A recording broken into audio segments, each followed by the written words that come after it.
All right. How's everybody doing?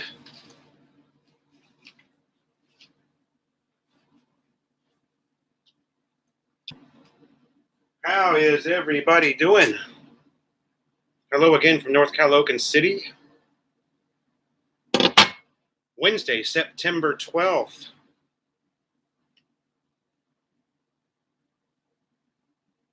And we are about to have another very big rainy event in the Philippines. Super Typhoon Mangkhut.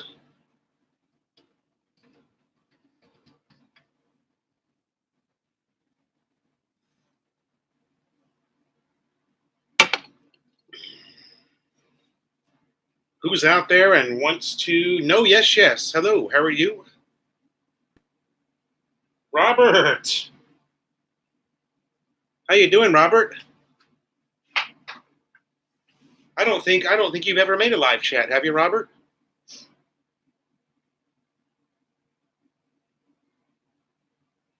What is it? About 9 p.m. where you're at?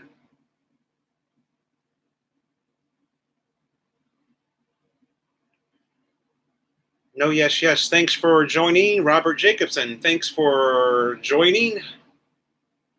Yeah, Hurricane Florence. I saw that. Oh, it's 11:08. 12-hour difference. Okay. So you're on East Coast time. Yeah. East Coast US. It's 8:08 in Southern California. How's everybody doing?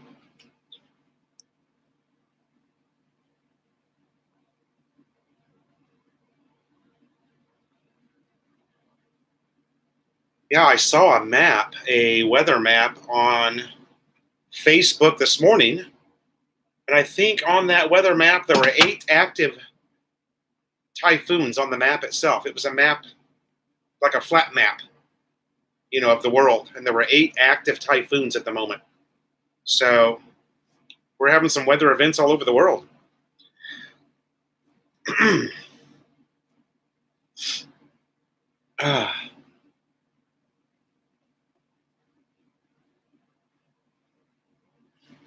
I'm having a problem still with my hearing from that flu that I had.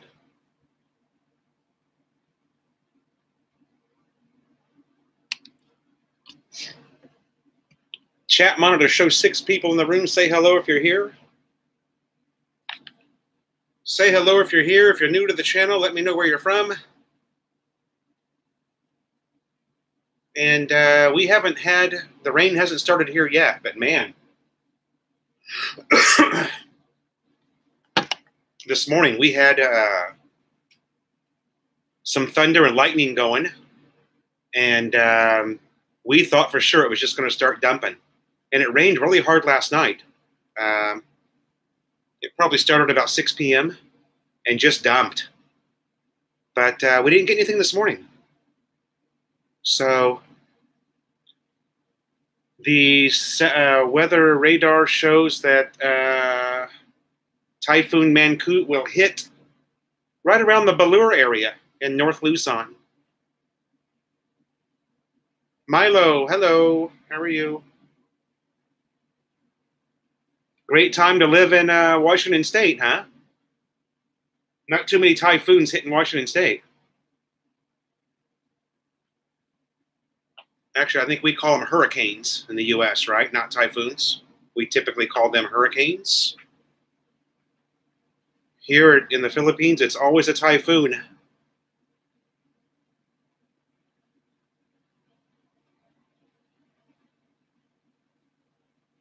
Edward, thanks for joining the chat.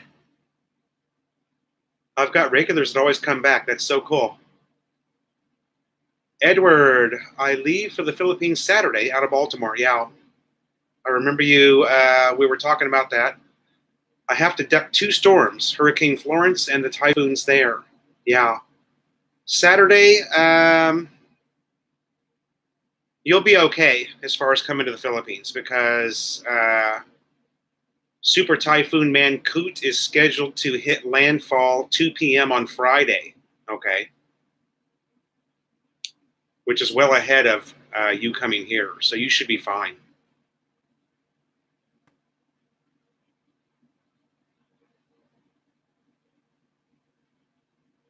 You should be fine. You'll miss it. You'll miss all the excitement. If you're leaving Saturday in the U.S., that's going to be, it takes roughly 24 hours door to door when you leave the U.S. to get to your destination in the Philippines. So you should be fine. You'll just miss it.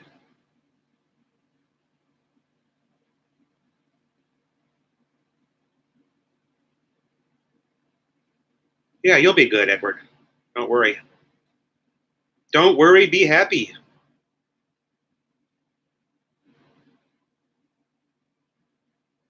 I would watch your.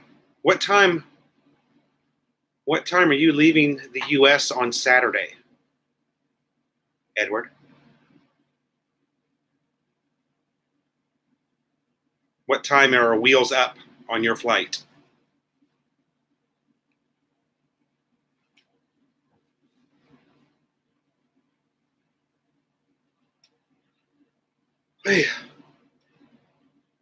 Still hot though. Doesn't matter if it's typhoon season or not. It's still hot.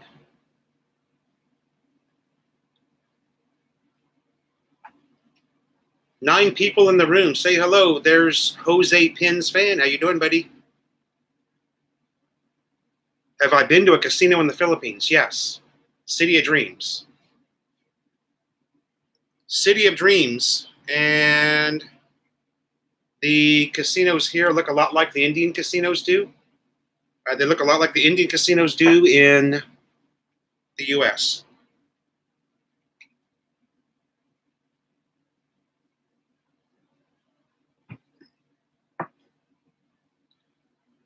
$7 a.m. Okay, so that's. Let me think. I used to be really good at converting. Oh, that would be 7 p.m. our time on Friday. No.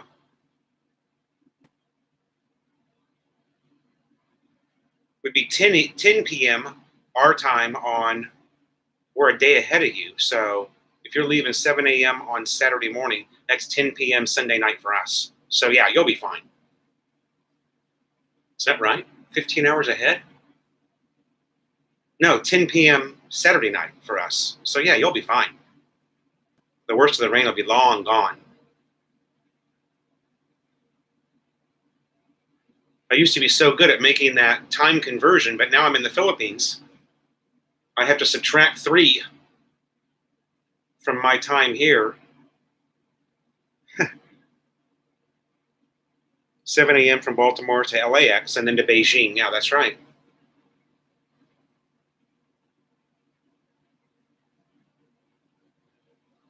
I don't think I'm ever going to get over the cold, Robert Jacobson.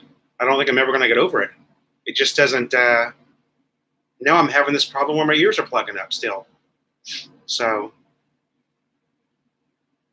I don't know. Maybe I should have stayed on the. Maybe I should have stayed on the antibiotics that Melanie got me a little bit longer. But I started feeling better, and I stopped taking them. But maybe I should have.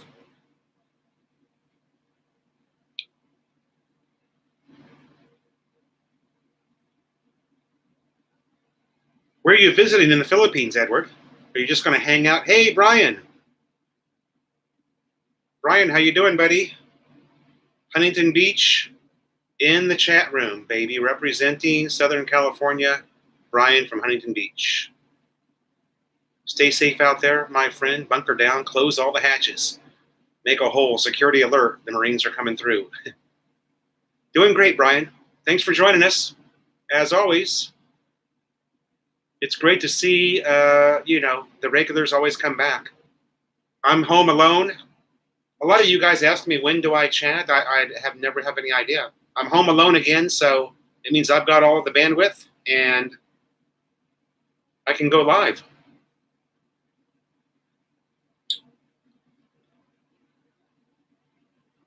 Brian says it's going to be at the Clark Tower.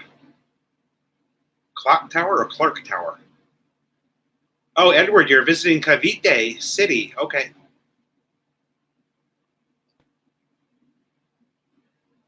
Cavite City. There you go.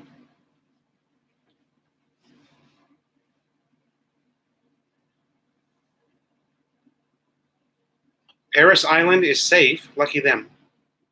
Oh. The Tower Inn.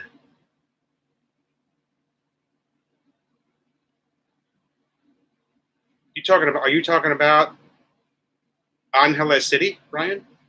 A hotel there that you have found or booked, maybe? Is that what you're talking about? The Tower Inn. I'm not familiar with that.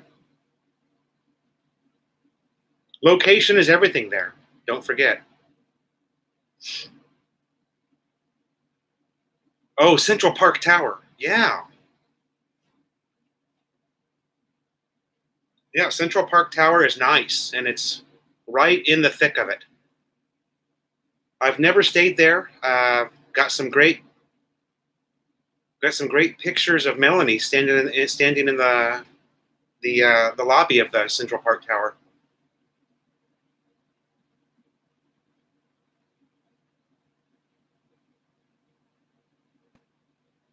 Okay, I have not. Hey, Rain Man, how are you? I have not been watching the news. Has the hurricane hit ground there already? Is that why you're saying Paris Island was safe? Milo said that she was wondering too. What happened at Paris Island? Did something happen?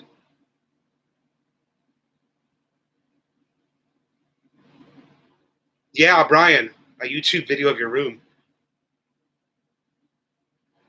I think if enough Brian's, and I'm talking Philly in the Philippines, if enough of Brian's subscribers meet him, he's going to have every hotel in Angeles City on YouTube eventually. That last guy stayed at the Royal Amsterdam, right on Walking Street. Okay, Milo says it has not hit ground yet.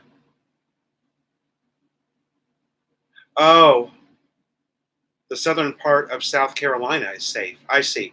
You're talking about the actual path of the hurricane, right, Robert?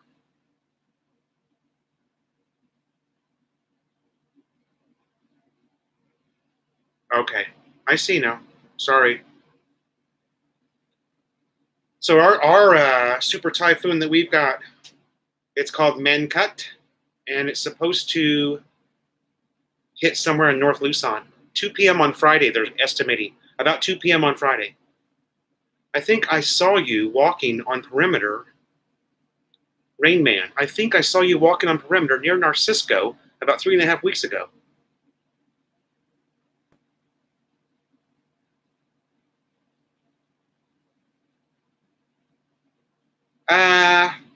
Rain Man.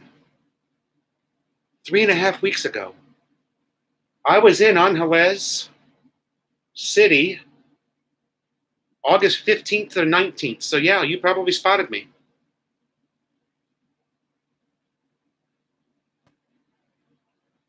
You may have had a Philo in the Philippines sighting.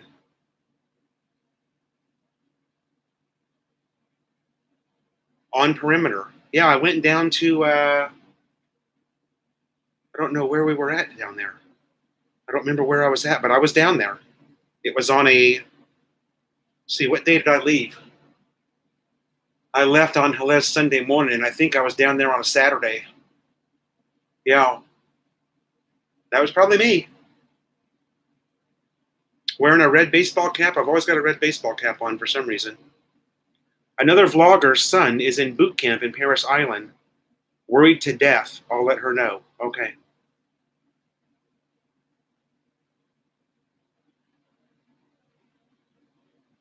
Oh, it's headed towards Myrtle Beach. Okay, 9 p.m. tomorrow. I was walking by myself.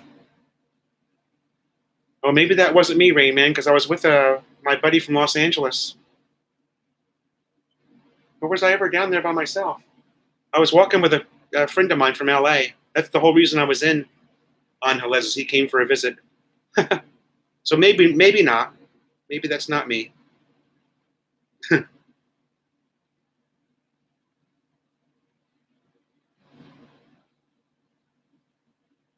Tomorrow at 9 p.m. will hit us. You live in Angeles, Ring Man?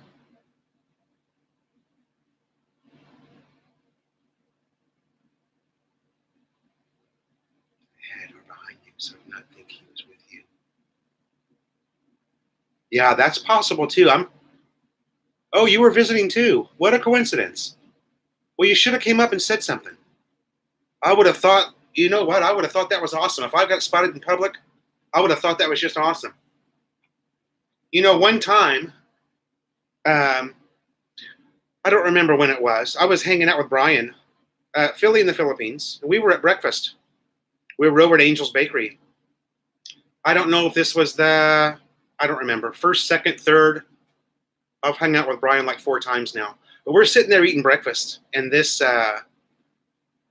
it was just me and him. So it must have been, it doesn't matter when it was.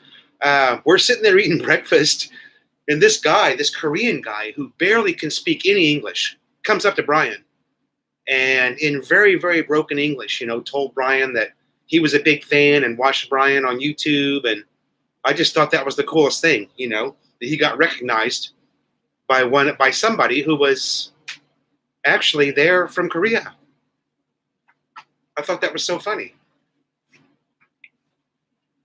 And really cool. I mean, because it makes you feel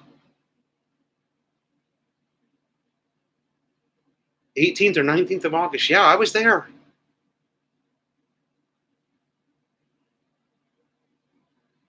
I left on the 19th. So yeah, I was there, buddy. You probably saw me. That's funny.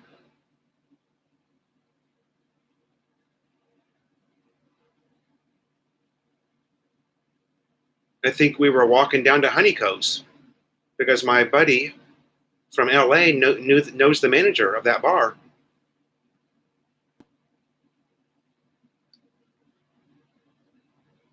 Oh, somebody. Well, I'm going to have to start watching the news. Somebody already evacuated, huh?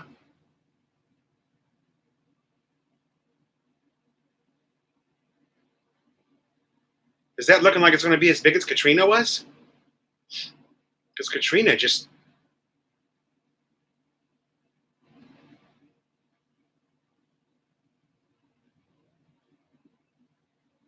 Brian, Brian, I have seen. I just haven't taken the time, but I have seen all of your comments on my Instagram. Thanks for that. Category 5. Okay. Cat 5 for the.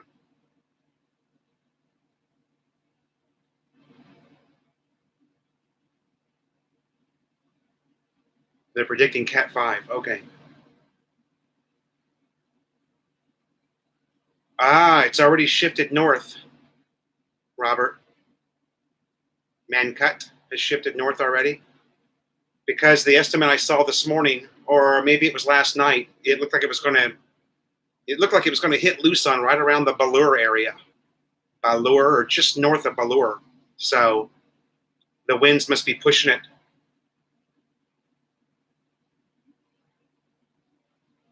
Yeah. I would pronounce that Baylor, but it's not. It's Baler. I've been corrected a few times here on that. Haven't made it up there myself, but Melanie's been up there. She loves it. Friday at 12 p.m. now. Okay. Well, see, those radar sites are pretty accurate because the last report we got was 2 p.m. Friday. It's good to know.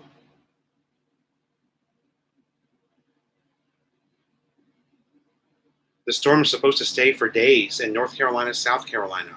Wow. I'm going to have to break out my Weather Channel radar. Somebody sent me a link for a good radar site here in the Philippines, which I have been unable to find. But Somebody sent me a link, and I'm going to try that. Philippines AccuWeather or something. I don't know. I got to try it.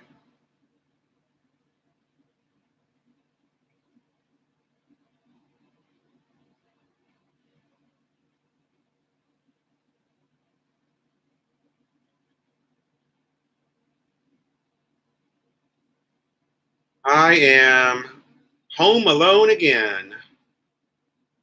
Story of my life. Melanie is out. This is like her. She's at City Hall in, I don't know, somewhere southwest of Novaliches. She's trying to get the title to this house. Man, what a pain in the butt. This is probably her 10th time that she's gone out to have to do something. You should see the stack of paperwork she's got. I'm not kidding you. She's walking around with 200 documents in a folder. Yeah, I know Joseph. He just got back to the Philippines. Yeah, Joseph and Jinky Fish. Joseph and I have had, we've had some chats back and forth.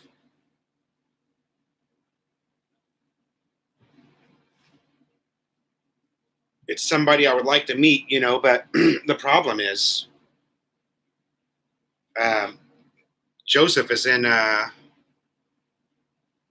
don't remember where he lives. I think he lives in Mandaluyong. I don't remember. But yeah, I would love to meet Joseph and Jinky. He's really cool. He's lucky. He just got to spend some time in the U.S. I'd love to know that guy's story. He's a young guy. He lives in Green Hills, San Juan. San Juan. Okay. Yeah, Jinky's about to pop. I know that. Boy, is his life about to change, right? I can't imagine anything. Can you take a straight flight into Cebu? From where, Robert?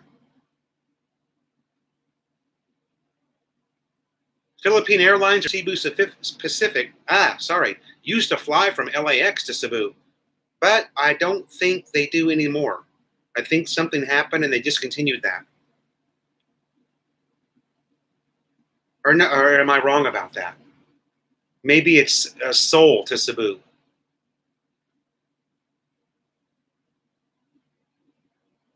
I've got a good friend of mine who lives down in Maasin City and has to fly into Cebu. And I could have swore he told me at one time there was a flight from LAX to Cebu. If I'm not mistaken, he recently told me that was discontinued. Well, you can imagine that's probably, there are no gay flights, so maybe yes. No gay flights? Maybe that's a typo. Where's Clyde? Maybe Clyde's at the beach. Clyde Seaside. He lives right by the beach, so he's one of those lucky guys. Straight versus gay flights. Oh, joke long. You mean a direct flight versus a gay flight? Straight flight. Hey, Robert. Robert Madden, how are you, sir? Thanks for joining the chat. We got 11 in the room. Guys, say hello if you're here. It's going good, Robert. We're getting ready for some more rain here. Mike Perry, hello, sir. Do I still have my rubber chicken and space helmet for sale? Ambo, hi. Mike Perry, hello. I have no idea what you're talking about. He said straight flight, laugh out loud. Yeah, I gotcha. I'm with you now, Rain Man. I'm an old guy. I'm a little slow. Sorry. The chat is flashing, so. Ambo. Welcome to the chat. Thank you. You're going to need a good challenge soon. Chicken ass or chicken feet. Hey, I don't want you guys to think I'm lazy. I actually do have videos, okay? I do have videos to upload. I got a couple of good ones. I've got a motorcycle ride into Bagong Silang, which is the squatters area next to North Caloocan here.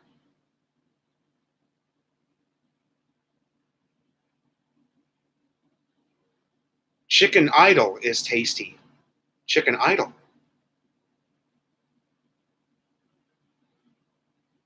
Chicken esol is tasty. Yeah, that's chicken esol. That's blood, right? The chicken blood. We sell that at the barbecue stand. You'll see that. Stupid spell check. Oh, esol changed to idol. I see.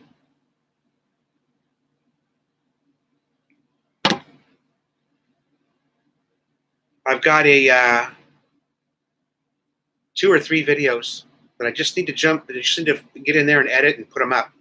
Should be able to put one up today, this afternoon. Yeah, I'm not being lazy and just live chatting. You guys might think this is funny. I don't know. It's, when you're a vlogger, sometimes you get some comments from people that are, you're thinking, he's probably just had, maybe he just had a little bit too much to drink. But he was criticizing me on my live chat because he said it looks like I'm chatting from a Marine Corps barracks or something. BK, how are you, sir? Haven't seen you in a while. And I thought that was funny because little does that guy know, the guy that made that comment, my entire house looks like a Marine Corps barracks. So there's nowhere that I can go and it doesn't look like a Marine Corps barracks.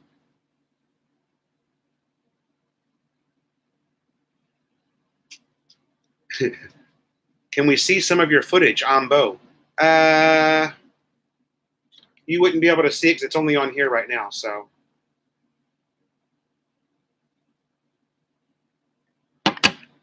yeah, I've got the memory.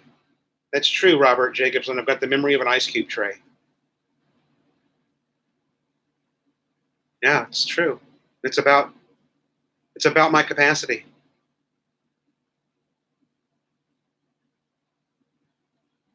I don't know. Something kind of happens to you, I think, after you've lived here for a little while, where you just you start living like a Filipino. You don't think past 8 hours. It's a big typhoon, yeah. I'm not sure here they're called signals. Signal 1, signal 2, signal 3. I'm not sure the signal. Is it still raining out there? We are in the middle of rainy season, Brian. And rainy season doesn't really end until it typically starts in June and goes till November.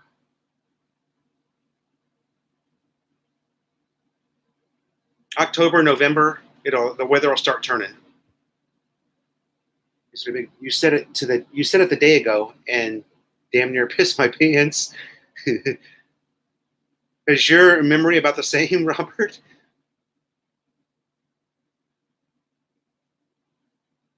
Yeah, we'll be fine here, BK. Apparently, somebody that's in the chat room right now is currently looking at the radar, and the typhoon is pushing north. It's not even going to hit. It's not even going to hit northern Luzon. Yes, it's acid rain in the city. Yeah.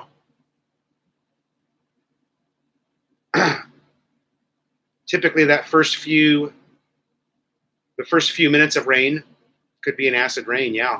There's so much smog in the air here. Not so much where I live, but Metro Manila, for sure. I would imagine Joseph and Jinky don't go outside too much. I go to the mailbox and come back to the front door and forgot what the heck I was thinking about. Oh, yeah. Yeah, that's me. For sure. What's my channel all about? Mike Perry, my channel is about living in North Caloocan City. And today we're just chatting because I'm home alone and I've got the bandwidth. It's very hard for me to do a live chat. Although I've done a few lately, huh, guys? I have to plug into the modem, so it's the only way I can do it. I can't use Wi-Fi. Caloocan South is definitely too crowded. Where I'm at, I'm in Caloocan North. We're up at the very edge of the city. kind of where the city meets the province of Bulacan. And we're not so crowded here. Although we have some days here where we can get some pretty bad traffic. You know? But nothing like being on EDSA in Metro Manila. We like it here. It's a pretty good place to live.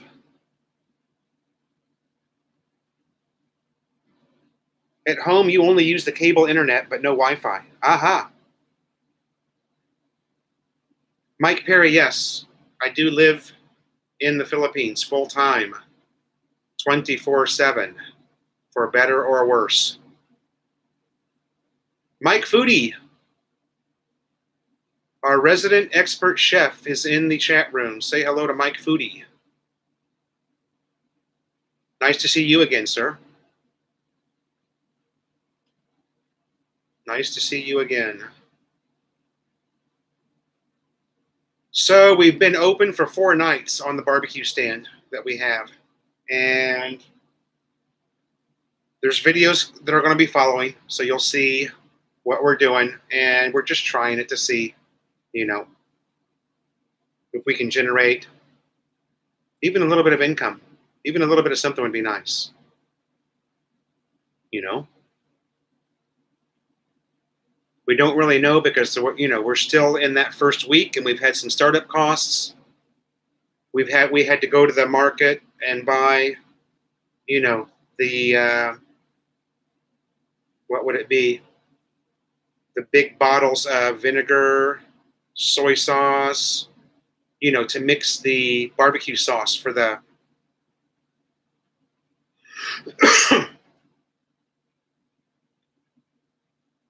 Sorry, this thing keeps Home Alone, Macaulay Culkin. That's me.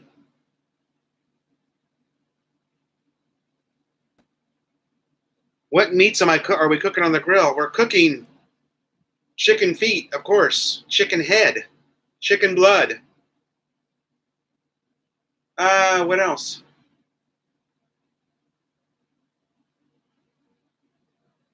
Yeah, I have a Buddha. That's Melanie's. We got that in Bangkok. What else do we have? We have about chicken blood, chicken feet, chicken heads. And yeah, that is the actual head of the chicken. Ugh. Betamax, that's it. Betamax is what it's called, the chicken blood. I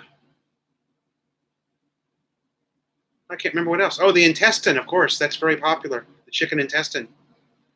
And we've tried to sell some pork, you know, some really nice pork, but it's 15 pesos and doesn't do well, you know. It doesn't do well because it's the other things that we're selling are like 5 to 7 pesos per stick. So, liempo, yeah. So we don't know if we're going to, maybe we'll just do the pork barbecue sticks on the weekend when there's a lot of drunk people. We haven't really figured it out yet. We're going to have to be in this for a couple of weeks before we figure out. Hot dogs, of course, yeah. Hot dogs for the kids. Sorry, I can't believe I forgot that one. Again, you'll see it. I've got it on the next, no longanisa, the barbecue stand. That's only for breakfast here.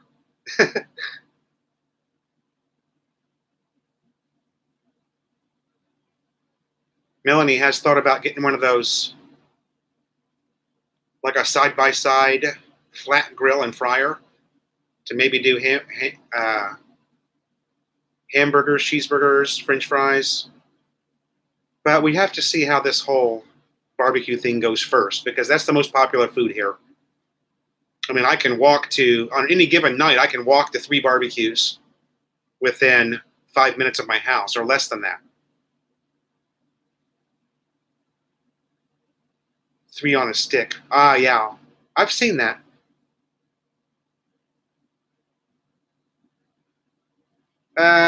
Mike Foodie, yes. And the reason they are more popular than legs, breasts, or thighs are the cost. And what we're doing is on a stick. Everything's on a stick. Okay, that's...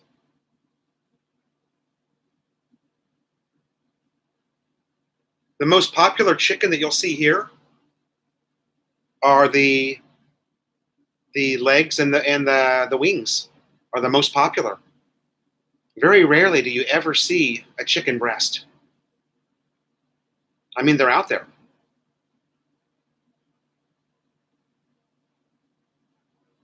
The legs, the wings, and the thighs are the most popular. So, and I'm a big chicken breast fan. I love the white meat chicken. Oh, it's nothing better. That's what I was barbecuing back in the U.S. is the big giant chicken breasts that you can buy in the U.S. Or you stuff them, right? Stuff them with a bunch of stuff and bake them. Masarap, baby. Robert Jacobson, yeah. I still think about that little subdivision that you have talked about. I mean, that's literally right down, not far from where I live. Can't remember the name of it now, but KFC and El Pollo Loco. We have KFC here, Brian, but no crazy chicken. We don't have the crazy chicken here in Philippines. Or maybe there might be one somewhere. I didn't think we had a Taco Bell in the Philippines, and then somebody proved me wrong and told me where there was a Taco Bell. It's a little ways from my house, but I'm going to have to go.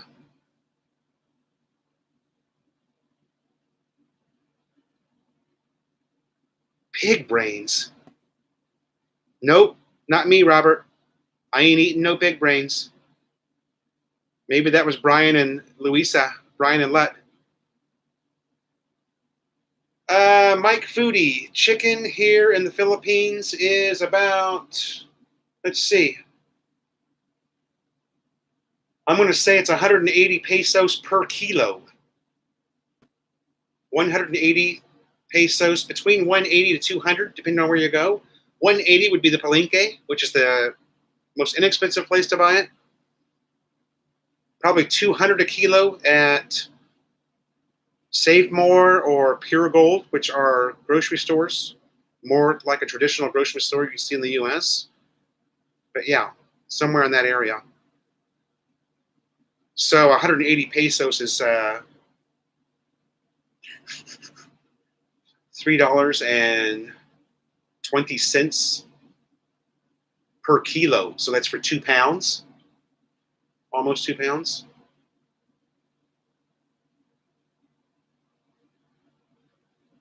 Yeah, I ain't eating no pig brain, Robert. Belfonte subdivision, yeah. Belfonte subdivision, Cameron Road. 164 a pound. Is that what that comes out to? 164 a pound? Let's see. Check your math, buddy. So if it's a kilo, if it's 180 a kilo, let's just say it's 200 a kilo.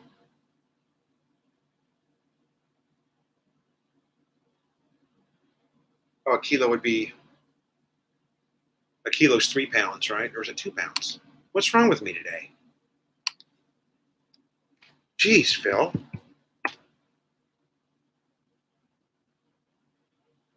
£2.2. It's just over 2 pounds, yeah. I knew that. God, I'm just a bonehead today. So yeah, that's right, Mike. $1.64 a pound. Pretty close.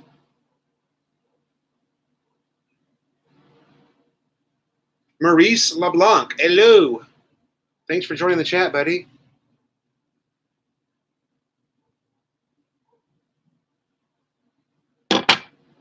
Just a second, you guys. I think the trash truck is here. Let me check and see.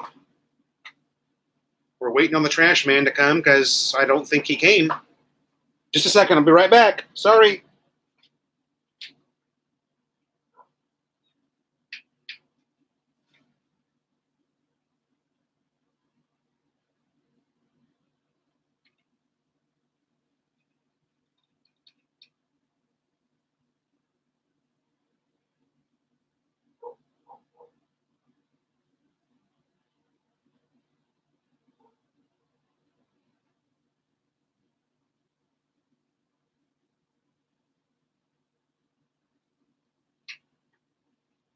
Nope, that was the mailman delivering next door. Yeah, I was telling you guys, we'd have no real scheduled trash pickup. You just never know. The Sweet Perry. It is still Magandang Umaga. I'm doing good, thank you.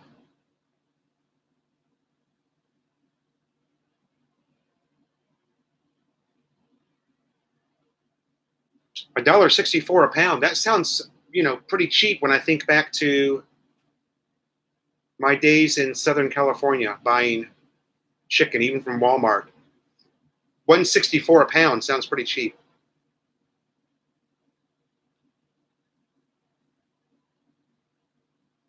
Not yet. Not yet, Sweet Perry, but it's on its way. It's only Wednesday here now, so I don't think we're going to get any rain out of this until maybe tonight, tomorrow morning. Alex Marcial Jr., thanks for joining the chat. You're also in Southern California. Okay. So is Brian Hatcher.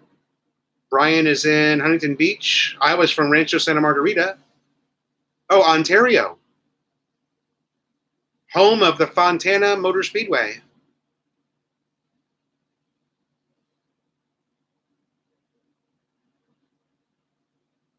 That Belfonte subdivision looks like a low-income housing from Google Maps. Looks very dense, housing that are next to each other, small lots. Yeah, it probably is. It could be.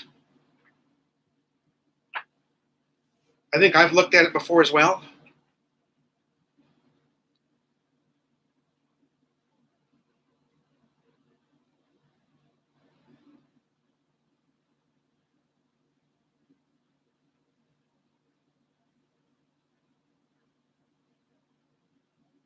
Could be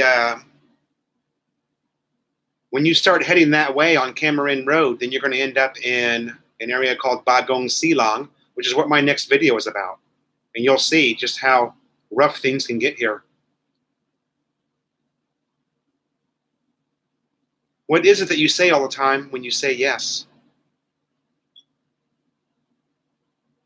Do you mean in Tagalog, Robert? Looks like they have shared walls in that subdivision. Oh. Yeah, that's possible. Even here, our neighbor, well, we don't really share a wall, but yes in Tagalog is opo, O-P-O. Or you could say o-o. Opo or o-o. Both mean yes in Tagalog.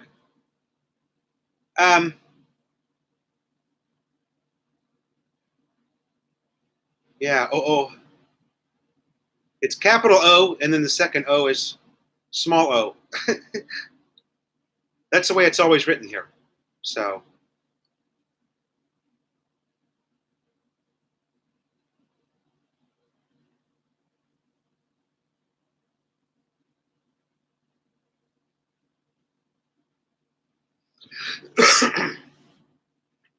we have pretty big lots here, as you guys already know.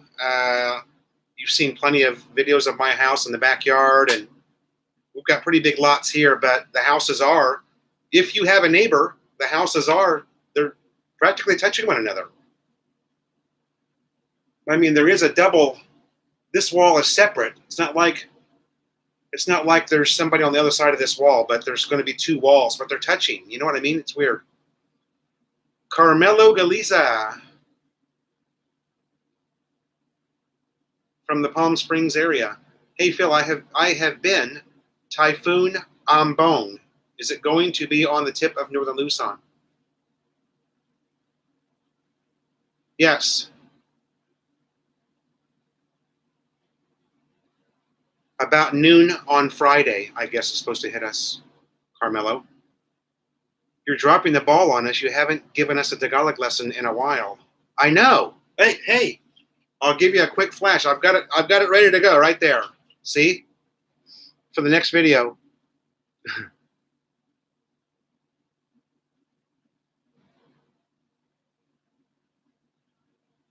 How much are the houses here where I live at? Okay, the average house here in our subdivision is probably anywhere from 20 to 25,000 USD, somewhere in that area.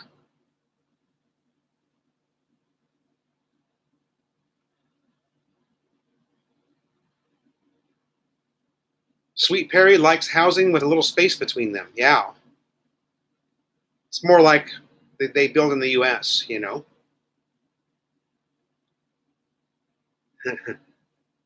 I noticed that the hot dogs are bright red colored, kind of like the Caribbean.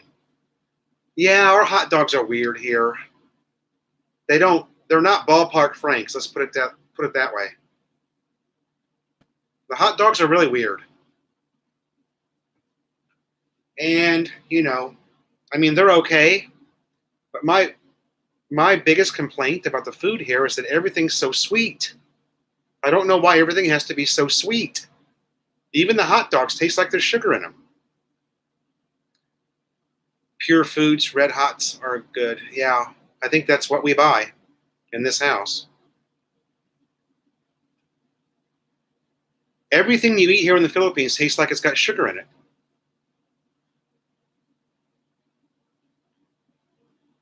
I saw somebody post once something that on Facebook that said there wasn't a lot of diabetes in the Philippines, and maybe that's why. All the food here has sugar in it. They ruin everything here by adding sugar to it or making it sweet. Doesn't matter what you eat, it's got sugar. Doesn't matter what you eat. Drives me crazy.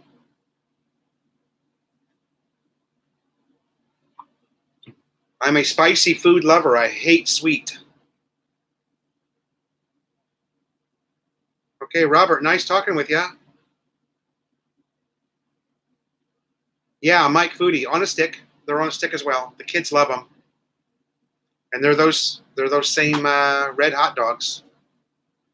Thanks for stopping by, Robert.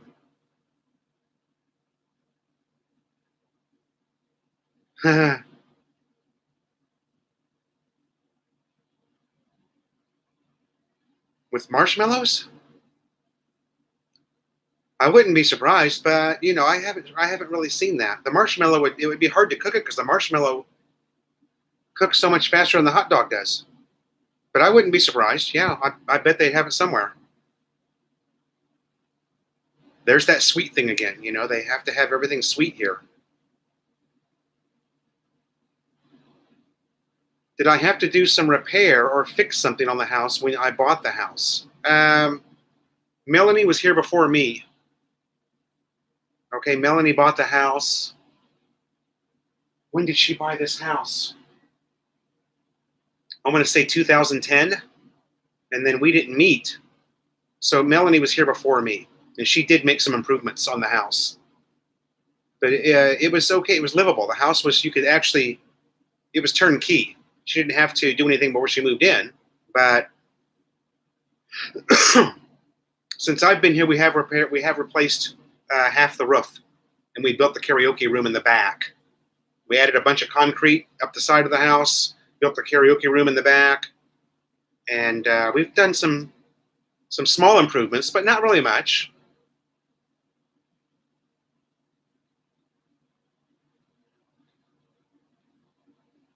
Ilocanos do not put sugar in their sausage. Have you tried Ilocano Longanisa or vegan Longanisa? I don't think I've had that, Carmelo. But anything that's not sweet, I'm a big fan of.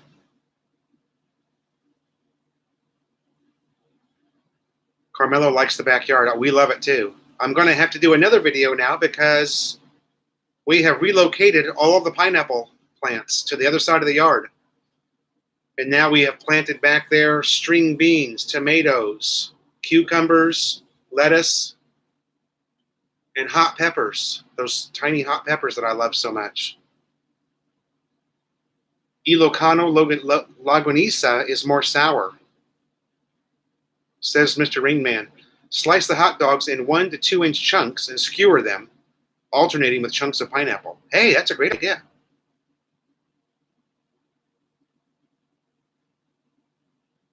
I like that idea.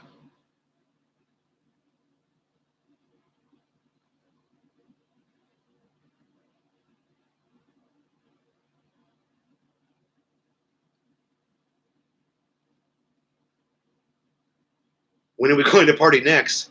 I don't think Melanie's ready to party after that last one. After that last one, Saturday night, where she passed out for 3 hours and I had to wait on her to wake up so we could ride home. Does the subdivision drain well? Yes, Maurice, it does drain pretty good here. I eat Spam for breakfast. Absolutely. One of my favorites.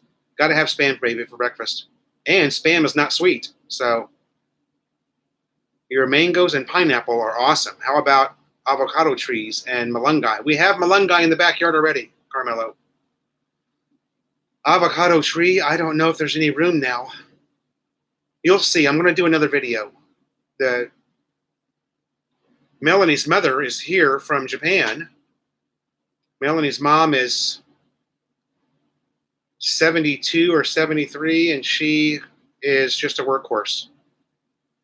I wake up at 7 a.m. this morning, I looked in the backyard, and she's back there with a shovel, digging in the backyard. Moving all the pineapple plants to the other side of the yard. So instead of having them, well, you guys will see. I'll do a video. I'll do a video on it.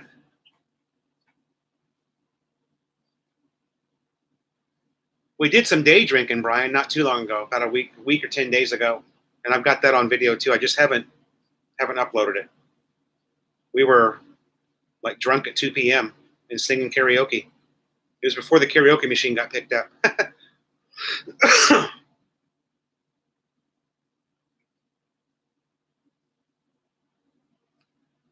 A can of Spam is 125 pesos. Mike Foodie. 125 to 130 pesos, depending on where you buy it.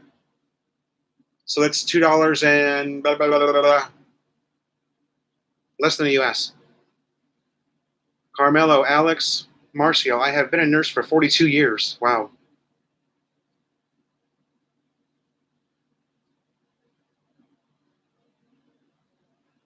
Nurse for 42 years. Man, you're going to be set up good, for sure. That's going to be a nice pension.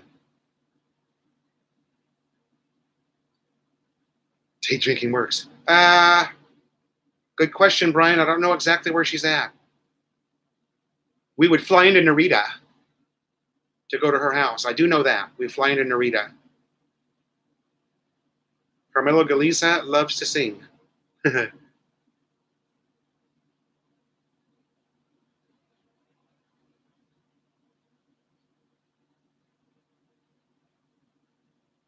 About $2.50 for a can of Spam in the U.S.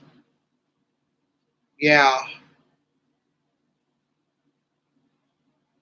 Well, no, that's right. That's about right. 125 pesos. So that is $2.50. Yeah. 150 pesos would be $3. So let's see what the rate is today. Let's see what the exchange rate is today, guys.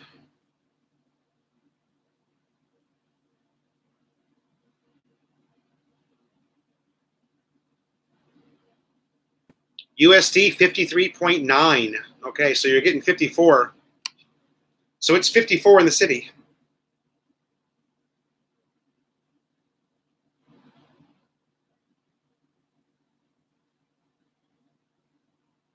Yes. I have tried fried rice and Spam, and yes, Rain Man, there are. Although I remember seeing, 54 on the street today. It's 53.9, the bank rate. So anywhere on the street in the city of Manila, you're going to get 54 today. If you're in town with crispy $100 bills, you're going to get 54.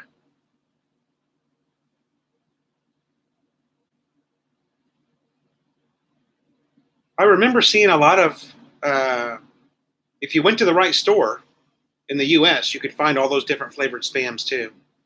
I'm probably thinking about Seafood City, which is a Filipino store. But yeah, there's quite a few flavors of Spam here. I learned to like Spam when I was in the Philippines in the 80s. Oh, yeah. It's funny. I wouldn't touch it. Well, Spam is like famous in Hawaii. I wouldn't touch it and didn't touch it for years and years and years until I became a, until just about 3 or 4 years ago, I started eating Spam. Pineapple Spam is good. Is that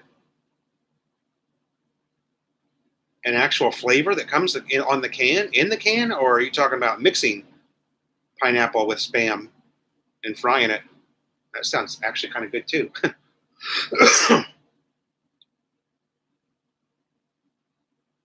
I'd make it hot though. I'd have to put some type of a mixing it. Yeah, I'd have to put something hot on there, chili powder or some type of a hot spice.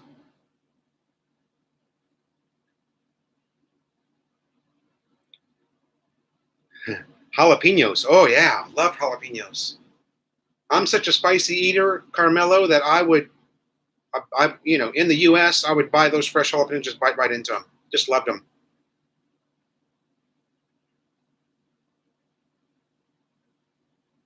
Yeah, it's addicting. The Spam is super addicting, and it's really good with, what do we have every meal here? Rice, of course. You fry a couple of eggs up, a little bit of rice, some Spam. Oh, baby, masarap. You're not living. That's when you're living the good life. Eggs and rice with Spam. Yeah, exactly, Rain Man.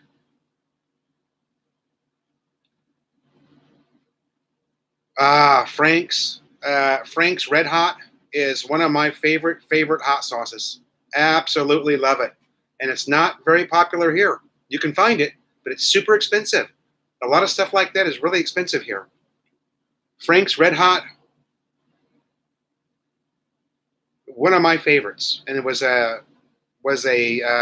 something that was on my table 24/7 in the U.S.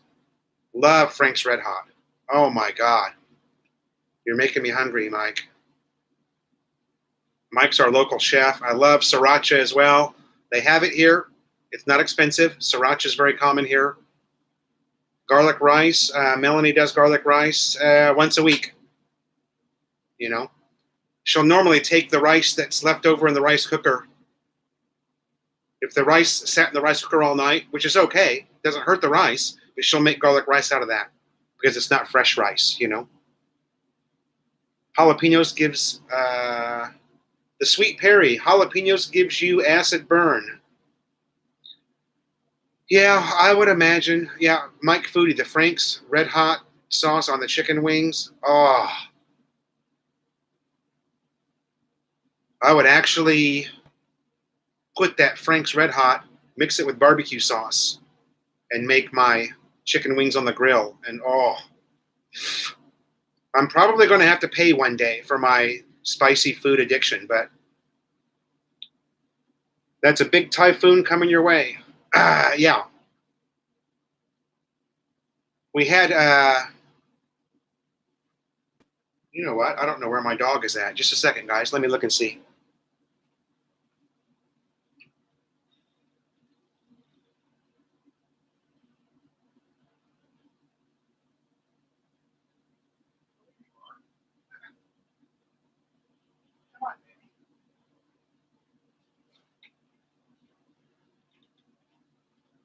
Jeez, pay attention. She's right underneath my feet here.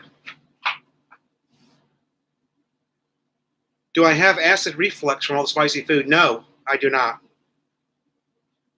But like I was saying, one day I'm probably going to have to pay for it.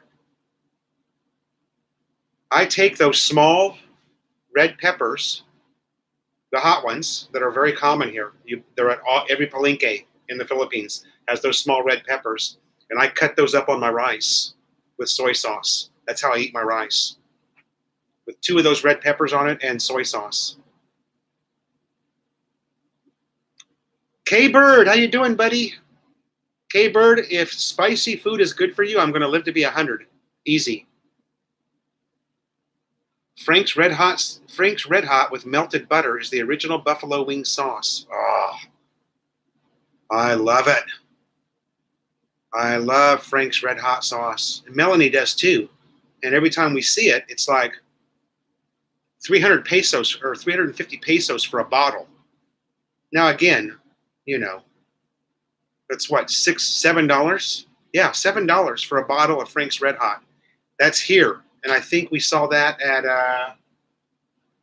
where are we at? Either Save More or Pure Gold.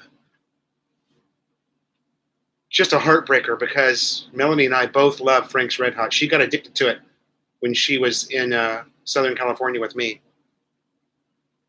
Spicy food is good for weight loss. Ah, good to know. Is that because it just runs right through you? What I would do is cook a lot of rice the night before and then fry the rice in the morning with carrots, string beans, peas, and Carmelo, that sounds awesome. Alex Marcial says that sounds good too, Carmelo. K-Bird, howdy buddy. The K-Bird is back. How big is that bottle for $6? That's the standard. God, I don't know as far as the ounces go, Mike, but it was the same one that I would buy at Walmart for. God, I think Frank's Red Hot sauce or Frank's Red Hot at Walmart was only maybe $3 for a bottle, $2.80, something like that. Walmart was always a cheap place to buy that kind of stuff. Gamer girl Kiera, happy birthday. Happy birthday. Happy birthday. Happy birthday. Gamer girl Kiera, happy birthday. Happy birthday.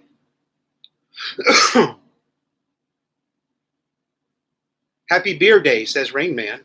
Ah, Rain Man must be drinking a beer.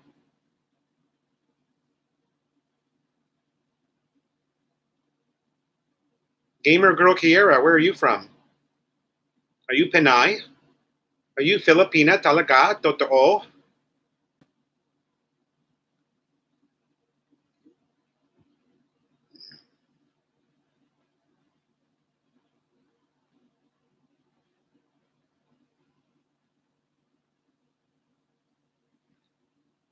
Mike Foodie, if I remember the Frank's Red Hot, it seemed like at Walmart they always just had the big bottles, But I would always, oh man, my mouth is just watering thinking about that Frank's Red Hot. It's so good.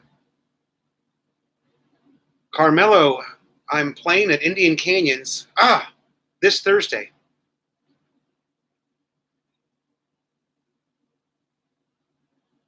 '89. That's a good score. Anytime that you can break 90 on the golf course, you are shooting some good golf, man.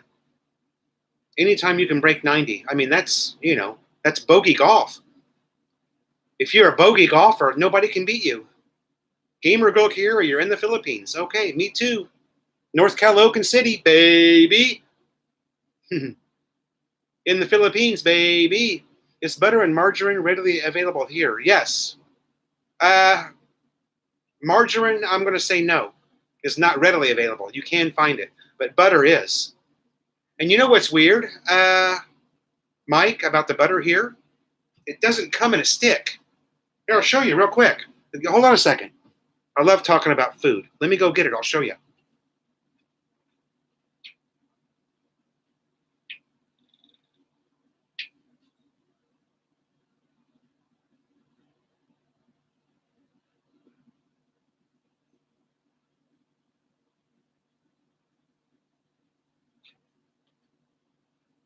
Okay, here's the butter. Right?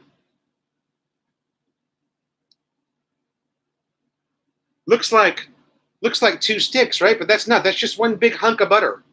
So where we have sticks in the US, this is what they have.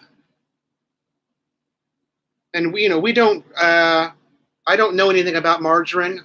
Maybe it's easier to find. I have no idea. We're not margarine, but we do use butter to cook occasionally.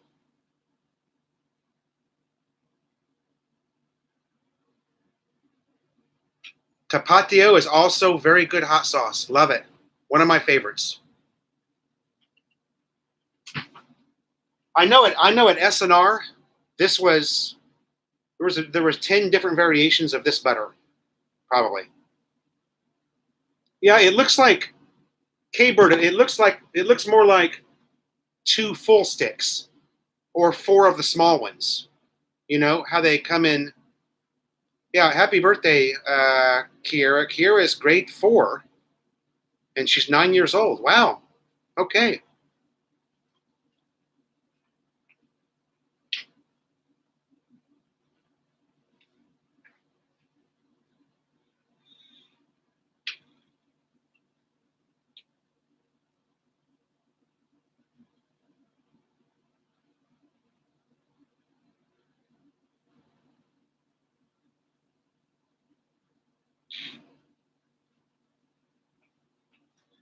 Yeah, but like regular margarine, like in a tub, is something that we don't really have in the house. And it's just not that common for. Now, that's just my experience in my family. Okay. And Melanie's sisters, you wouldn't see like a tub of margarine in anybody's reef. It's just not really that common.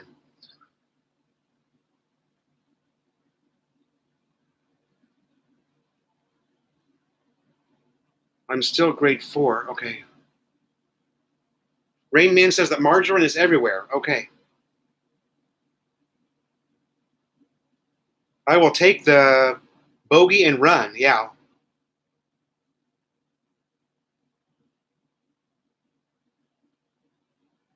Carmelo, the last time that I played Indian Canyons, I I missed a 2-foot putt and shot 80. I think I told you I shot 80. So I missed a 2-foot putt.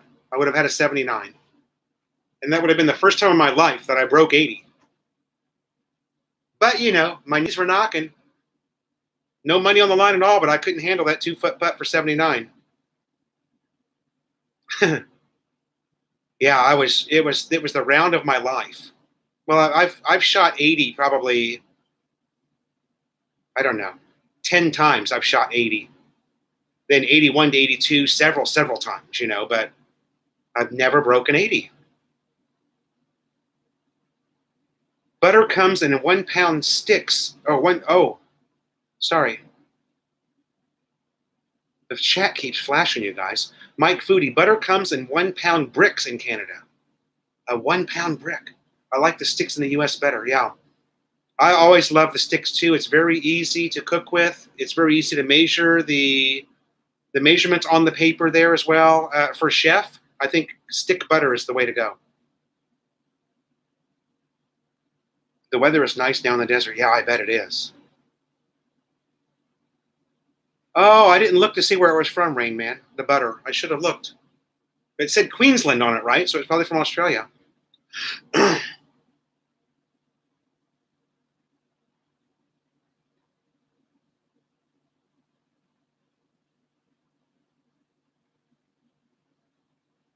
Kiera just got home from school. Nice. It's only 12:15. Wow.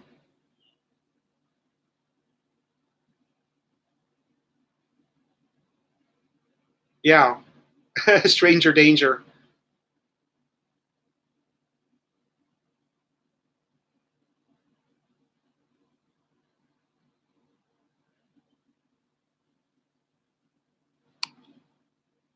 Maybe Kiera knows my son. How did you find me, gamer girl Kiera? That's kind of weird. Someone your age to have a. I mean, we're family friendly here for the most part. Do you have golf courses close by? The closest golf course to me is, with no traffic, about 30 minutes.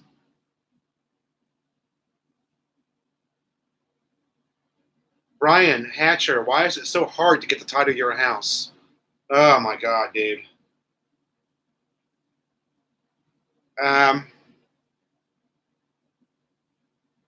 I think a lot of it has to do with the fact that the Philippines is, 30 years behind the modern world, and everything is done through paperwork. And there's Melanie. This is probably, and I'm not even exaggerating, her 10th trip to City Hall and to BIR.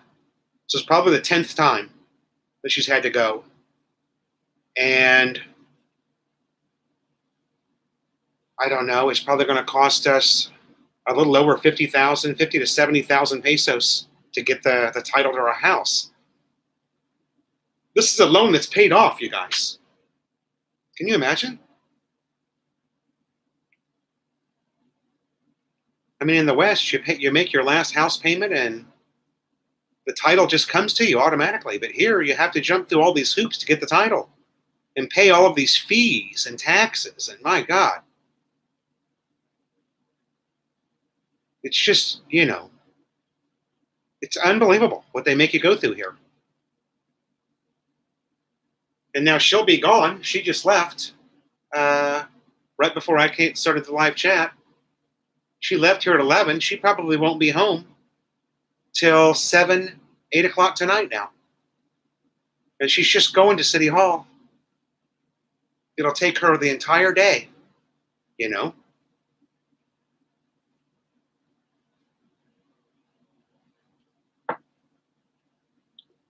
That's why it's more fun here, you guys.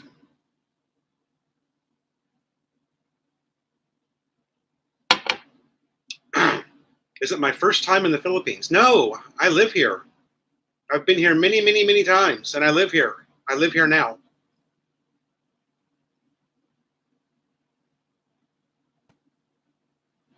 Make sure you have a title. The loan company should have issued the title after you paid the loan. Yeah.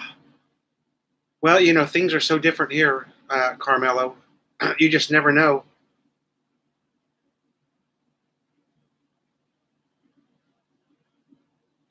It's just shocking how much red tape there is and how much you have to go through just to receive the title.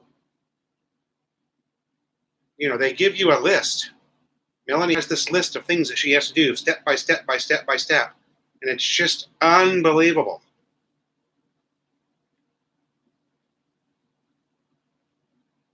Yeah, it's always fun. It's more fun to wait in line at City Hall.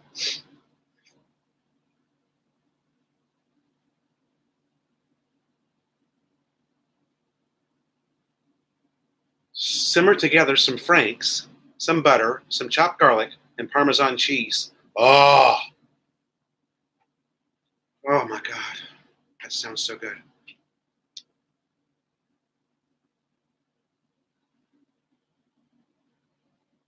Simmer together some franks. Are you guys reading this? I mean, this is good stuff. Simmer together some Frank's hot sauce, some butter, a little chopped garlic, and Parmesan cheese. Then toss that onto the wings. Oh, that would even be good if you fried the wings first. And then you toss that whole sauce onto the wings, right? They have to find the original title to be able to transfer it to you. Sometimes the titles disappear. Yeah, that wouldn't surprise me at all. They have to find the original title. Yeah, it wouldn't be something that's digitized. It would be an actual title. Gamer Girl Kiera, where did you live before? I lived in Los Angeles, California, United States. Actually, not Los Angeles, but very close to there. Carmelo says, I was 22 years old when I came to the U.S. I do not know if I could handle the red tape. Yeah. Yeah, it's bound to be shocking.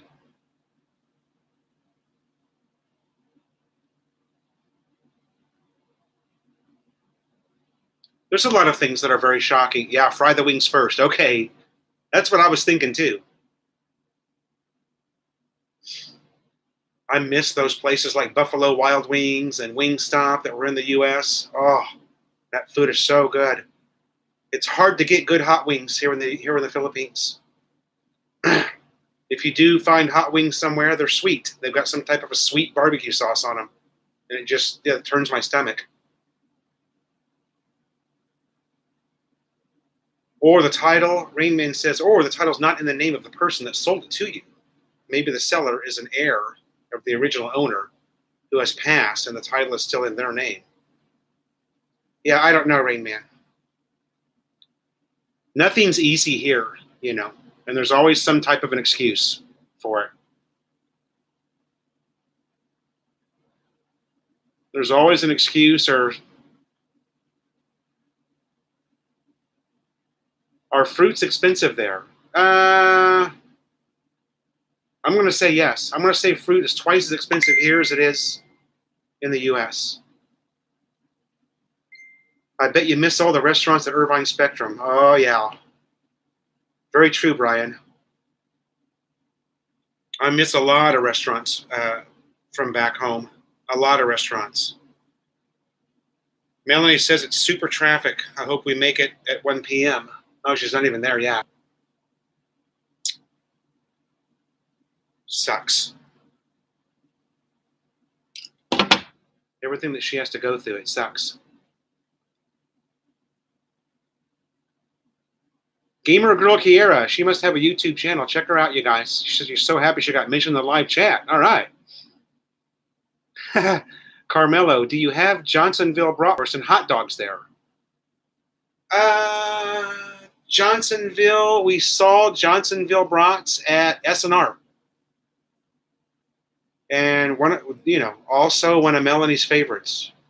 There's nothing that goes better on Johnsonville brats than Frank's Red Hot Sauce. Melanie used to love it when I would barbecue the Johnsonville brats, the beer brats, right? They're so cheap. I mean, they were $4 a package at Walmart or something.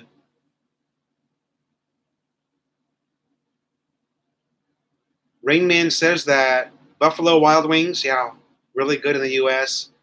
Hooters, yeah, Hooters probably still has a pretty decent buffalo or wings, buffalo style wings, yeah. Mustard only on brats and onions. I like that spicy mustard too. Mike Foodie says he likes Frank's Red Hot on rice. Ooh, masarap. I'm a big sriracha guy. I like sriracha on my rice. We have a bar and restaurant to go to every Wednesday, and they have Wednesday wings with sriracha sauce. Oh, I bet that's good. I bet you miss those Dodger dogs.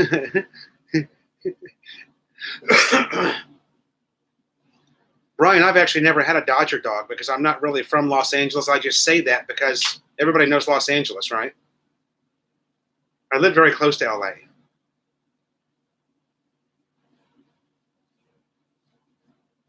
If you say Rancho Santa Margarita to people, they're like, huh? I bet you miss those Dodger dogs. Chicago dogs. K-Bird, Chicago dogs. What did you get for your birthday, gamer girl? Rain Man says Maxwell Street Polish and Chicago-style dogs. Oh, Polish. Not polish, Polish. What was the name of that restaurant that we had in Southern California that's famous for the hot dogs and the drinks? Maybe you can help me out with that, Brian Hatcher. What's the name of that restaurant? It's a drive-in. You drive your car up and they come out and take your order. Pink's Hot Dogs in LA. Yeah, that place is legendary. Carmelo says that he came from Chicago and loved the Chicago-style dogs. Yeah. You previously mentioned that you miss Mexican food. How is the Mexican food there in the PI? Sonic's. Thanks, K-Bird. Sonic's is the name of the restaurant. And they had a pretty damn good hot dog. Mike Foodie, I have not found anything that even closely resembles Mexican food anywhere in the Philippines. Nothing that even comes close to it. Hugely disappointing. We have a neighbor. Tater tots. K-Bird. Masarap. Love tater tots. We have a neighbor over here that has a restaurant, and she advertises selling nachos. Okay, so one day one of the many days the kids were out of school because of rain, or no rain, whatever it is. They just seem to cancel rain here. I'm surprised the kids are in school today. Because as soon as they hear the word Super Typhoon, all the classes get canceled everywhere. So anyway, I get sidetracked so easily. There's a neighbor over here that sells nachos. Now I know that nachos are not real Mexican food, but I'm from the U.S. and nachos in the United States, especially the ones you get at the bars, are so good with all that melted cheese and the beef or chicken and tomatoes and hot sauce and jalapenos. Oh my God.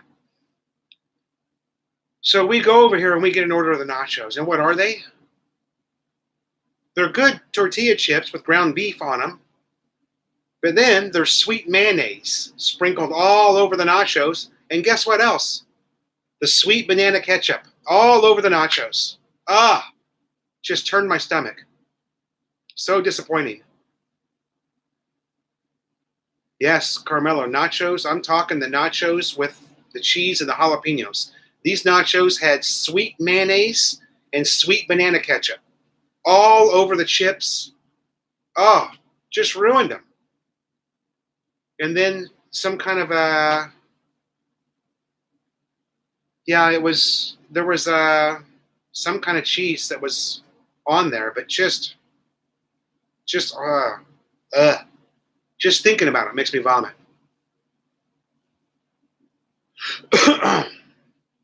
But again, that's the Philippines. Everything has to be sweet here. You can't have anything that's spicy. My kids are like the direction the chats take. Yeah, they pretty much, the chat here just goes all over the place. 1 minute we're talking about golf. The next we're talking about fake nachos.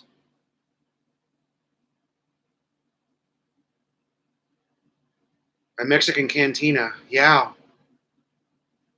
I think, K-Bird, that I don't know how that would do, because traditionally Mexican food is spicy, and there's no one here that's going to eat it.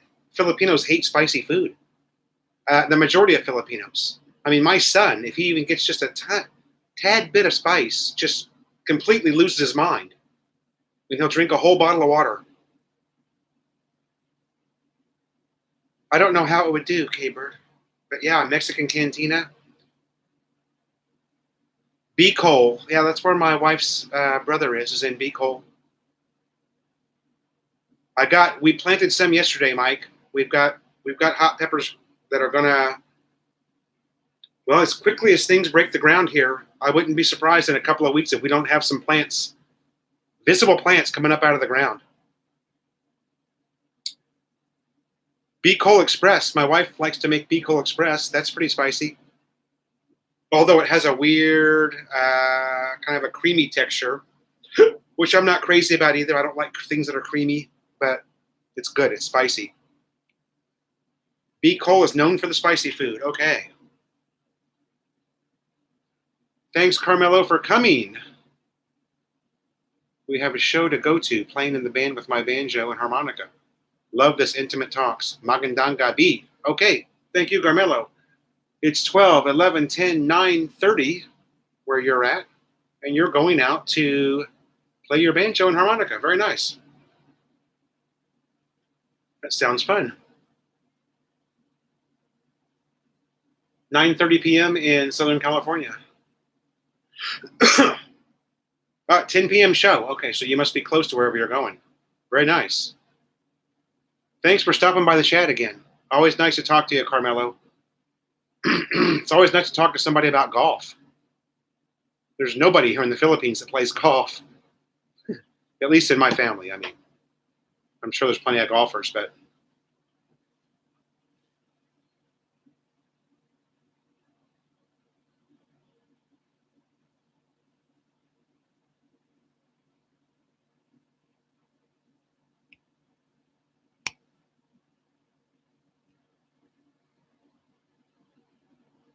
good afternoon, Arnaldo Johnson. Thanks for joining the chat. 12:30 on Wednesday, September 12th. It's actually September 11th in the U.S., which is 9/11 is a big Remembrance Day there in the U.S. It's amazing how fast the time goes by. I remember. It's going good, K-Bird. We have been open for the past 4 nights, but we're not opening up today because of the rain. We know it would be a big mistake to have all that food prepped and to be out there and just, Ferdinand Marcos Day. Ferdinand Marcos' birthday. Oh, wow. That's an interesting bit of information there. I didn't see that in the news this morning. I must have missed it.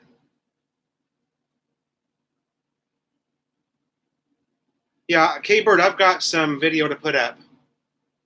The next video won't show the barbecue, but the one after that will be actual with us open and having customers.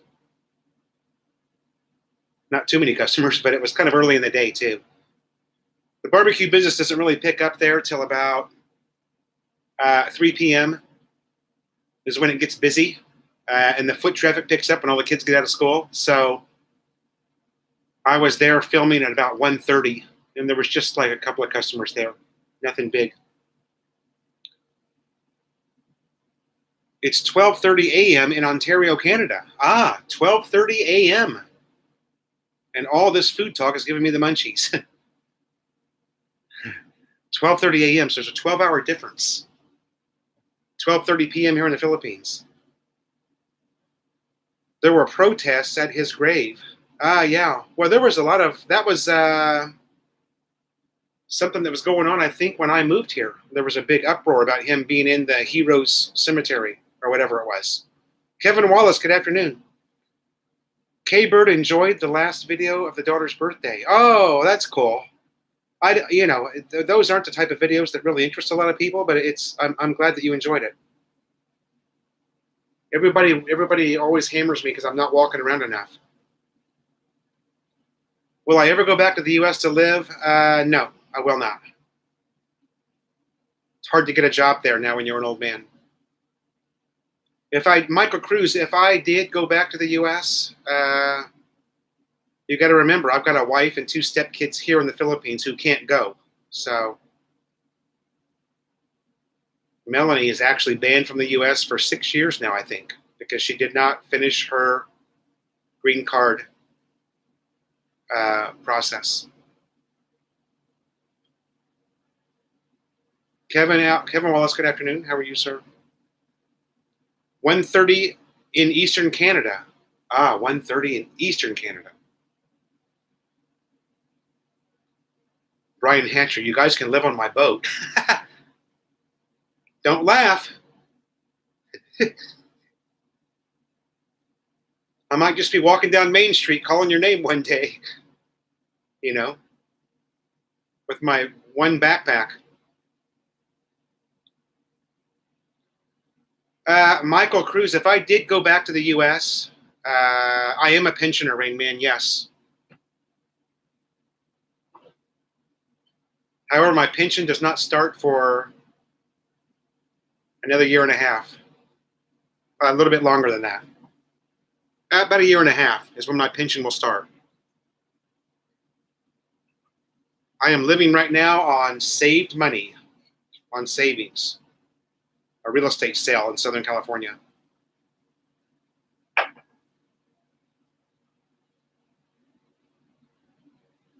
If I did go back to the U.S., I would probably, for whatever reason, just say things went south for me here for whatever reason, and I went back to the U.S., I would go back to Indiana, because I think that's the only place I would be able to make. Yeah, I've got 9 years before I can collect Social Security. I'm only 53 years old. I'm 53. I was forced into retirement by corporate greed. I was laid off. I did 31 years with my company, and they laid me off because I was making too much money. It's what they do in the U.S. now. They just get rid of you, replace you with some young kid making $20 an hour.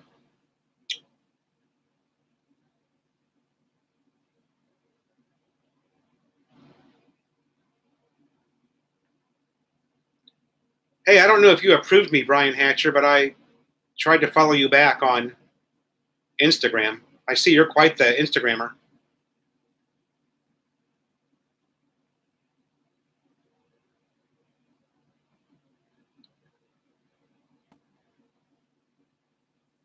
Oh, you did? Okay. Well, I'll get on there, and now get on there and check you out. You probably got 10 times the number of posts that I do. I saw your posts were in the thousands or something, so you're pretty active there. 2 ex-Filipino wives, so I wouldn't be surprised if I saw you. Some red horse on Pacific Coast Highway. And you're going to be 50 when you come to Angeles. Okay. Maurice LeBlanc, I was a line technician for a company called Cox Communications. I worked on the mainline trunk and fiber optic network of a communications company. My first apartment in Santa Monica cost me $300. Shit. An apartment in Santa Monica for $300? When was that? 1960?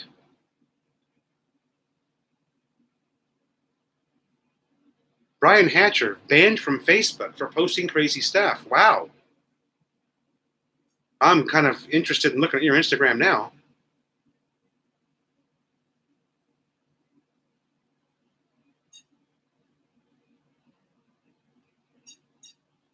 What would be a good amount of savings to live comfortable in the province with no rent to pay? Okay, we're the same way, Michael Cruz. Our house is paid off here. I'll just give you an idea. We're probably living here on about 1,200 US a month, 1,200 USD a month. What is that? 60,000 pesos? That's about what we're living on here. And that's a family of, we've got 5 now. And we have no rent. We own our home. So we're like you, no rent. What are you doing out there? Are you making some noise? Huh? What are you doing? Are you making some noise? You want to go live? You want to be on... Oh! You want to be on YouTube?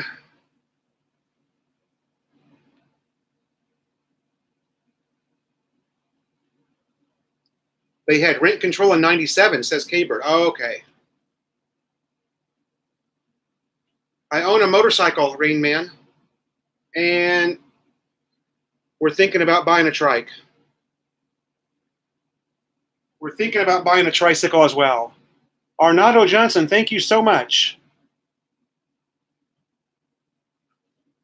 Thank you so much, sir. I really, really appreciate that.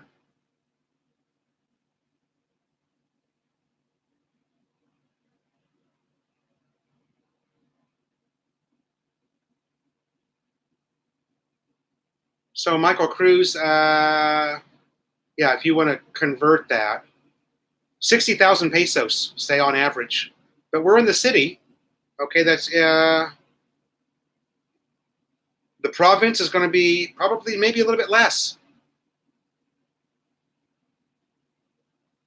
I've seen YouTubers get by on $700 a month, 700 USD a month. So we're at about 1,200 USD, and our kids are in private school, Catholic school.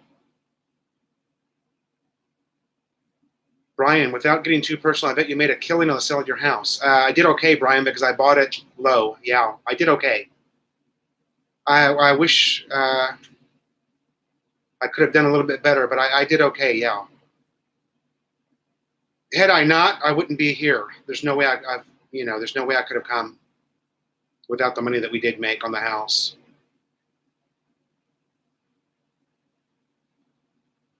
I hate the commission that realtors take from you, but what do you do?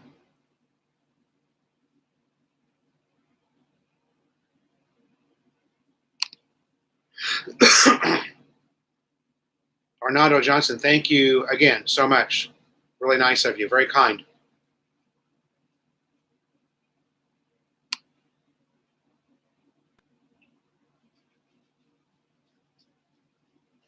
I bought my place, Brian. When was it?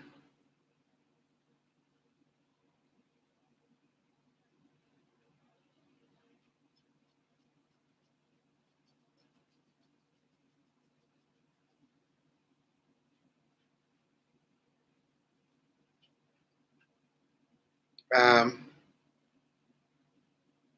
Bought my place in 2009, June, and it had sat for a year empty when I bought it. So, yeah, I did okay. Michael Cruz says there's just me and my wife and no kids. Oh, that's good. You know the family will try to squeeze you. Yeah, they will. Although maybe not. You know, honestly, I have not experienced that here with Melanie and her family.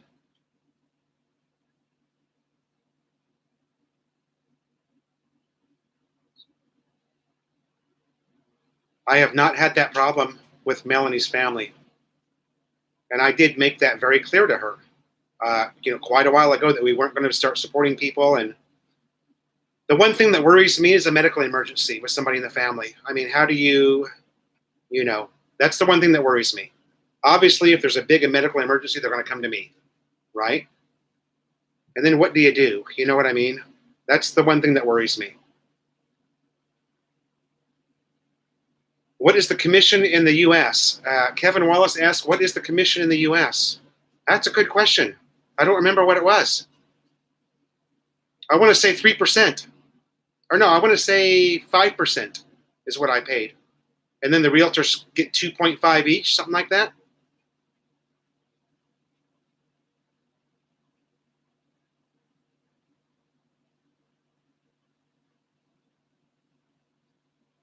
I think the realtors got, my God, I can't remember now.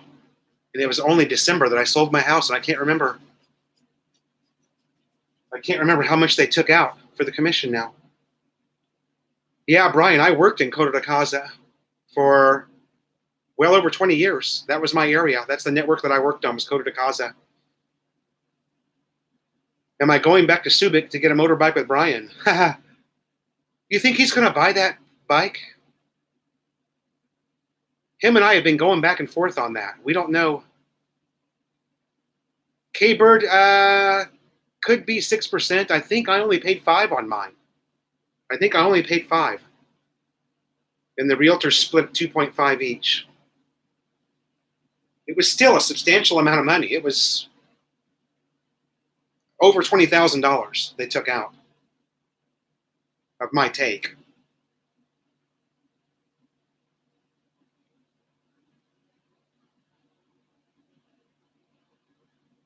If you bought shortly after 08, you bought low. Yeah, I bought June of 09. My house was bank owned when I bought it, and it was vacant for a year. So,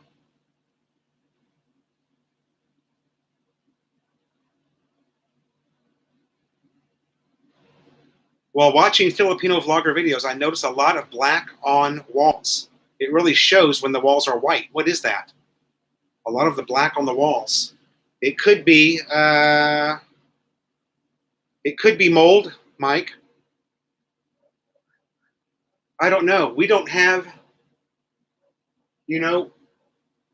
I have heard people say that the reason, by the way, the color that's on our walls here is very common here.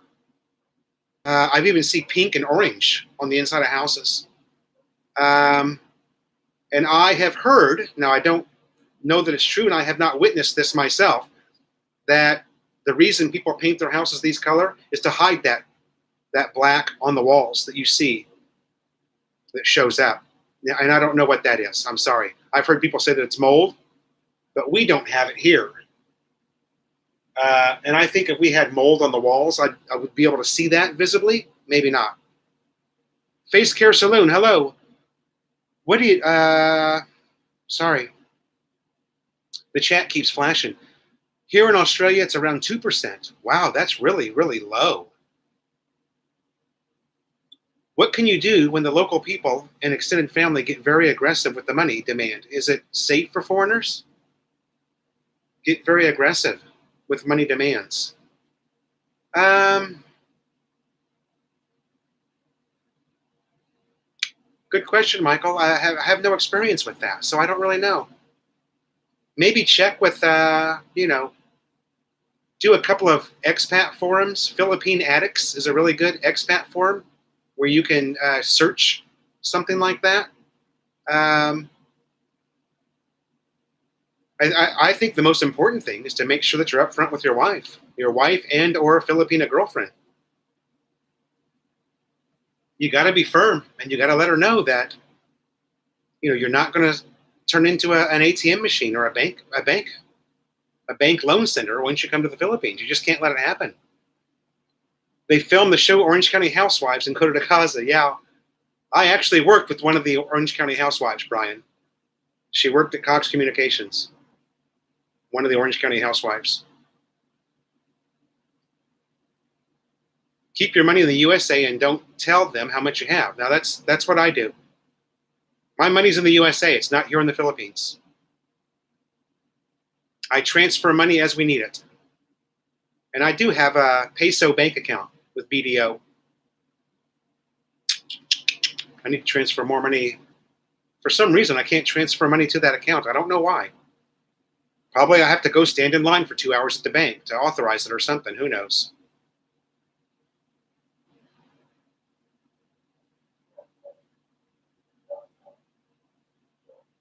We have only had one money request since I've been here, and it was just, oddly enough, it was from some classmate of Melanie's who came out of the woodwork when she found out Melanie was married to a foreigner. It was very early on, and I just told Melanie, no, we can't loan her the money. Once you start loaning money, the word gets out, and it's just going to create a tremendous problem for you.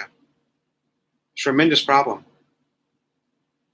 If people think that you're giving out money and that, the foreigner's here and he's rich, there's going to be a line outside your front gate there of people with their hands out. I've read hundreds and hundreds of stories, about it happening to other people. So you just do not want to do it, and then you have to start thinking about, what am I going to do? I've got a family, Filipino family here. Brian, I was living, let's just say, Brian, I had never anything to worry about. I was lucky enough that I didn't even, it was good. It was good, man. Anytime that you can live in Southern California and, not have to worry about anything, then, on Instagram? Yeah, I'm just not a Harley Davidson guy. I liked big bikes and baggers, that sort of cruiser type motorcycle, but I wasn't a Harley Davidson person. So all of my friends that had Harley Davidsons, they spent more time in the shop than they did on the road. So K-Bird says you might get whacked. Yeah.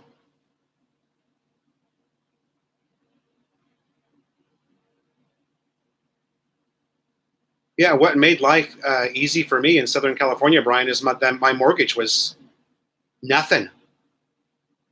Because I refinanced at the right time or whatever. My mortgage was only $1,700 a month, and this was a beautiful house I was in. Yeah, Michael, I'm doing okay here. The culture's a little hard to mesh into. I'm not going to lie to you about that. A lot of people think that, you're just going to come over here and just mesh right in. And I tell you what, man, when that initial 90 days is over with and the newness of being in the Philippines is gone, and you've had to deal with, the things that you have to deal with enough, it starts to wear on you. And that's when, Brian told me he was the same way his first year. I'm talking Brian from Philly in the Philippines. He got to a point where he had a really hard time with it. And he's over that now. You just have to, yeah, Rain Man, you have to, yeah, when you're dealing with it every day, when you're just here for 2 weeks, everything is so novel, right? Everything's a novelty. And then one day, you're on the back of that jeepney and you're coughing from the diesel fumes, and you just say to yourself, what the hell have I done to myself?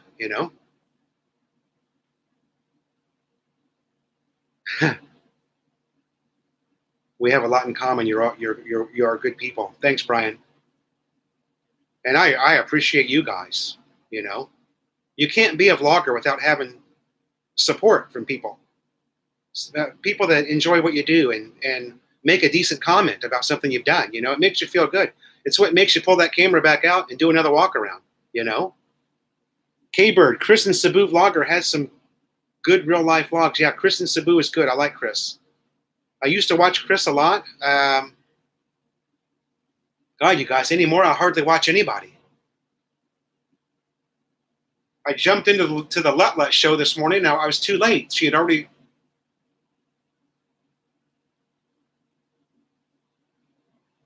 I forget the Lutlet show is only about 50 minutes. She might do an hour at the most, but I got in there to say hi, and she had already, it actually said live when I clicked on it, but when I got in there, it was over with already.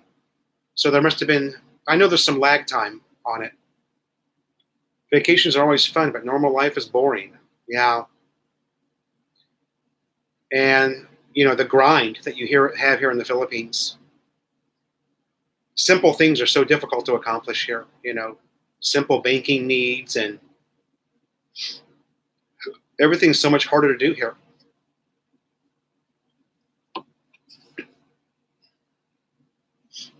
Melanie used to always get the biggest kick out of Bank of America there in our Bank of America branch in Southern California. We'd go in there and there'd be like 4 people in the whole bank, and she would go, she just couldn't believe it. Because here, if you go to the bank here, it's, you're going to be inside the bank 1 hour waiting in line minimum. That's the minimum, is 1 hour. Melanie has spent 2.5 hours in the bank just to do a simple transaction. 2.5 hours. She couldn't believe that we would walk into the bank and we'd be in and out of the bank in, about 3 minutes. She couldn't believe it. And that was on a busy day,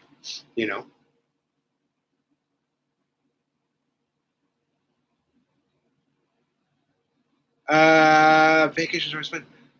How long was your wife in the USA, Rain Man? 10 months. She was in the USA for 10 months. Would your life be better if you have a car?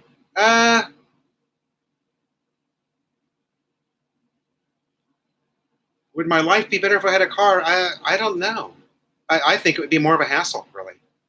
Cars suck because of the traffic here. It sucks to have a car. It takes forever there. Milo, I think it's just because we're so populated. There's so many people here, I think that's why. And, online banking is not even, it's just starting up here. It's just getting off the ground,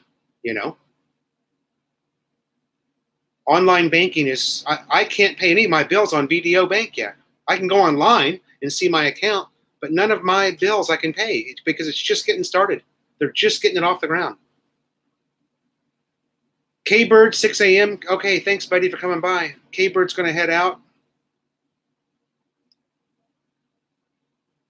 Brian has the demon car. Yes, Brian absolutely has the demon car. You think he'll ever sell that thing? He probably will. He'll sell it. He'll sell it to somebody that doesn't watch his vlog, and they won't know, that the car is possessed. Yeah, banking here is still with, yeah, exactly. It's the way we did it in the U.S. 30 years ago, 40 years ago, probably.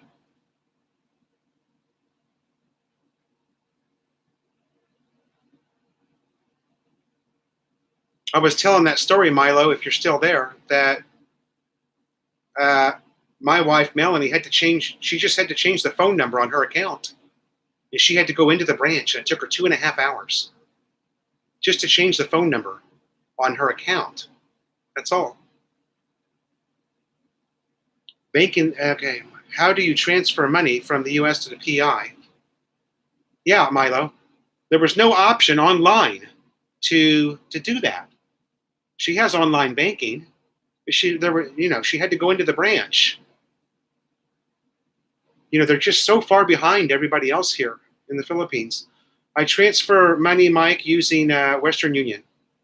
I do a bank-to-bank transfer. Western Union doesn't charge me any money for that, but I do take a slight hit on the transfer rate, okay? So if the bank rate is 53, I get 52.5 or something. It's the price you pay for doing business. It's always going to cost you something.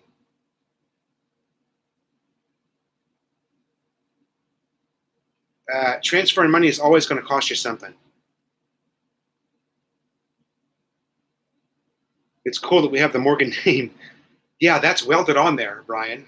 The guy who did the contractor that we hired to build the karaoke room did that. Brian's from Philadelphia and is a Cowboys fan. Oh, yeah, it's football season in the U.S. A lot of people are really excited about that. Sorry, not much of a football fan myself. It's just never been my game. I don't know why.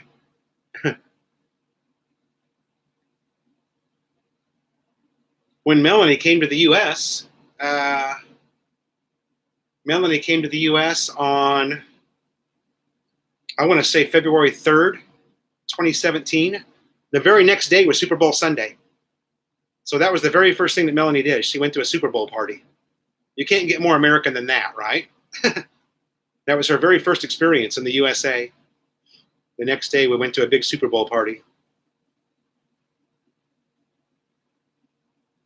Arnaldo Johnson, all of the banks are doing it, but it's just starting. So they haven't built their client, or they haven't built their payees. You know what I mean? Almost all of the banks are doing it, but it's just started here. So maybe, like for example, we're with PLDT and Meralco for the power, PLDT for the internet, and those payees are not available through my bank. Not yet. They probably will be eventually, because I'm with BDO, and BDO is a very big bank. They're attached and owned by SM.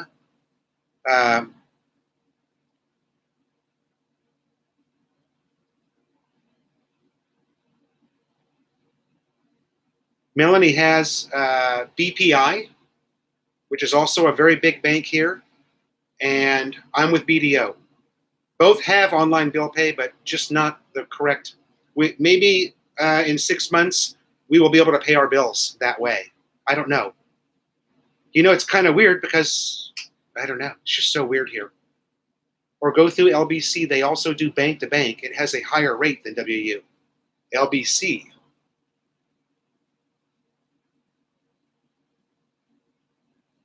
I'll have to look at. I've always heard that TransferWise is one of the most inexpensive ways to transfer money. It's a company called TransferWise.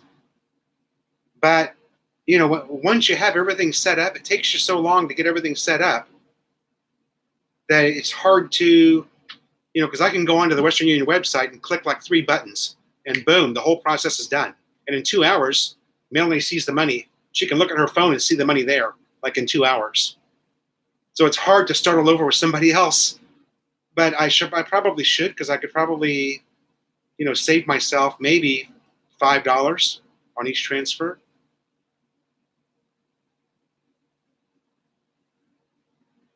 LBC. LBC is also a shipping company, isn't it? Like Federal Express or UPS. Isn't LBC a shipping company? Am I a Trump supporter?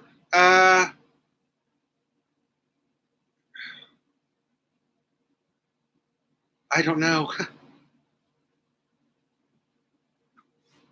Michael, I was never a really big political person when I was in the U.S. Um, I don't know. I always just saw so much corruption in everything that was happening. It's just politics in the U.S. to me is just the rich getting richer, and I never really became a real stark Republican or stark Democrat. I don't know.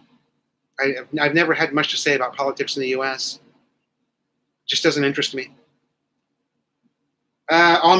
We have not had I've lived here in North Calocan City since the 7th of January. There has not been one single power outage since I've lived here. Not one. A Bank of America somewhere in Manila.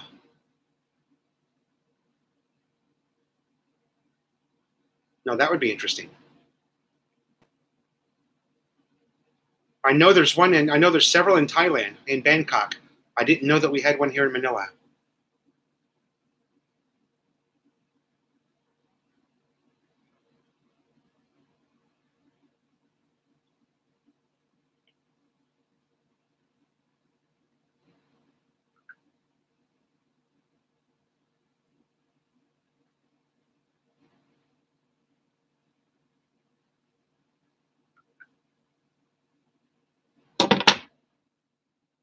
There was a Citibank in Makati.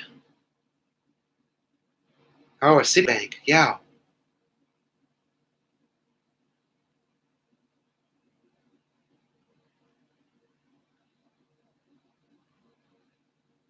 I don't have a dollar account yet. Don't know if I will. I don't know. Oh, you called them today and they had a branch in Manila. Maybe that's new because I know that I also checked uh, probably 90 days before moving here and there wasn't one at that time.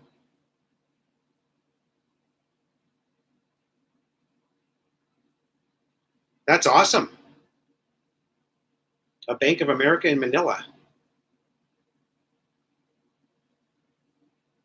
Yeah. Yeah. Cool. Thanks, Brian. You know, it's funny. Something else that's funny is you can Google things here in the Philippines, and it's just not. Um,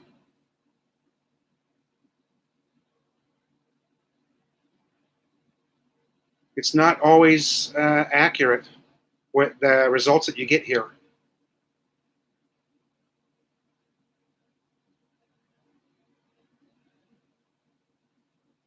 It's weird. Like sometimes you can go onto the Honda website. Let's say Honda Automobiles of the Philippines, and they won't have like a certain model that you know they sell. It won't be on there. It's so weird. And you just chalk it up to, well, it's the Philippines. You do that a lot. You just shrug your shoulders and go, oh, it's the Philippines. You learn to do that here. If something doesn't work right or you don't. Does the Philippines block 800 numbers? Uh, do they block them? I don't know. Good question, Brian. I use Viber. Do you guys know the Viber app? You can use Viber and load Viber the same way you do your Philippines phone number. Load it with credits, and you can call anywhere in the USA. It's 1 penny per minute on Viber. I've made a ton of calls back to the US using the Viber app. So if you are a regular traveler to the Philippines or somebody that needs to have that contact with the US, that's a very, very inexpensive way to do it. Um, I've talked to my bank in the US. I've talked to,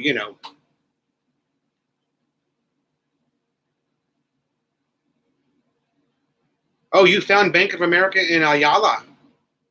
Avenue, Makati City. Nice.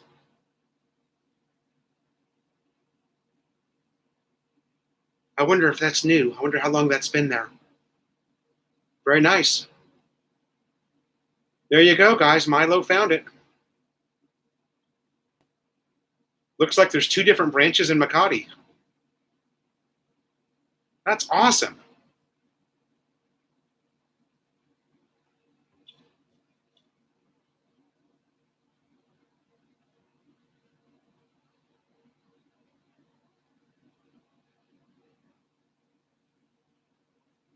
I'm almost certain that they have not been here for long. I guarantee you that's one of the things I looked into. I called them too to find out if they had a branch in Manila. And I bet you they haven't been here very long. In fact, I almost thought about transferring a bunch of money into Wells Fargo because Wells Fargo is associated with BPI. I think it's BPI. Yeah. Wells Fargo is affiliated with BPI, if I'm not mistaken. It's the same company.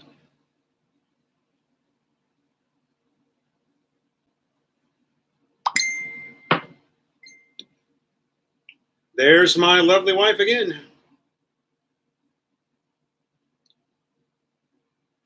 She says that they made it there and they're almost done. That's amazing.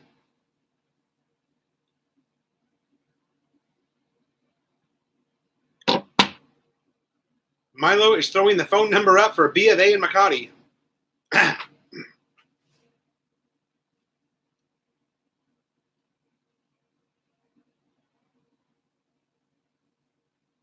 Oh, that's the...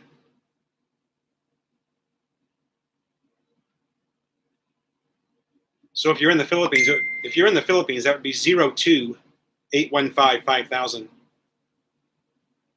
In the U.S., it's plus 63. In the Philippines, drop the plus 63 and add a 0.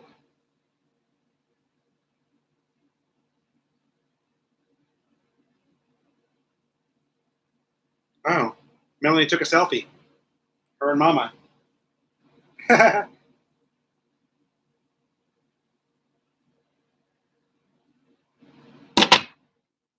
Filipinas love to take those selfies, baby.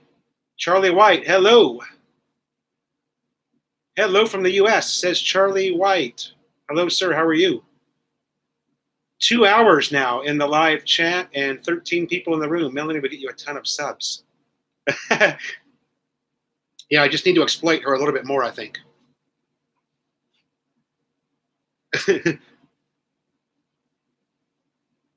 She's a hottie, that's for sure. Rain Man, no, we have 2 kids already. My stepkids. Enough's enough, you know. Enough is enough.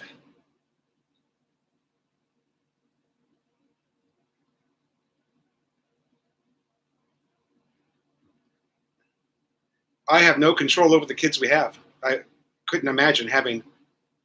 No kids in the U.S., Rain Man. Oh, there's the address. Paseo de Rojas. 8767 Paseo de Rojas. Phil M. Life Tower, Makati.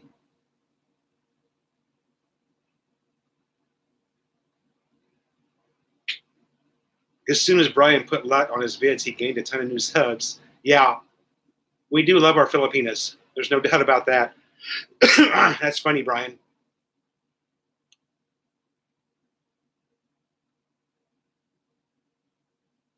Yeah, I do remember in the beginning, Brian was just kind of logging on his own. Yes, Charlie White, I am in the Philippines, North Caloocan City, where the city meets the province, baby. Where the city meets the province, baby.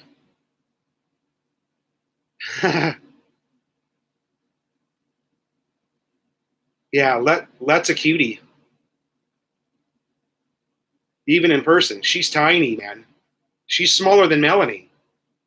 Louisa, Brian's wife, Let. She's smaller than Melanie. And Melanie's small, you know. Yeah. 411. It's funny because, if I'm not mistaken, Let's from Mindanao as well, and so is my wife. So they got along really well.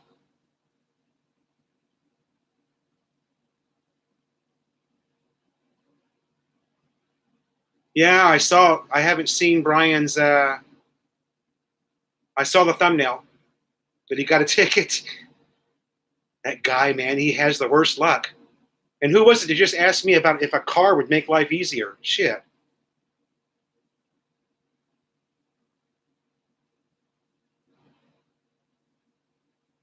Lutz 4'11". Yeah, Melanie's 5 foot. It's funny because Melanie and Lut look a lot alike. They could pass for sisters almost. They have the same body and everything, the same build, the way they're built. You would swear they were sisters. Yeah, Brian. 250 peso ticket. Ah, yeah. What was the ticket for? Was he speeding? Have you guys watched that video? What did he get a ticket for? It's amazing that you would get stopped in Manila. I mean, that's so busy there.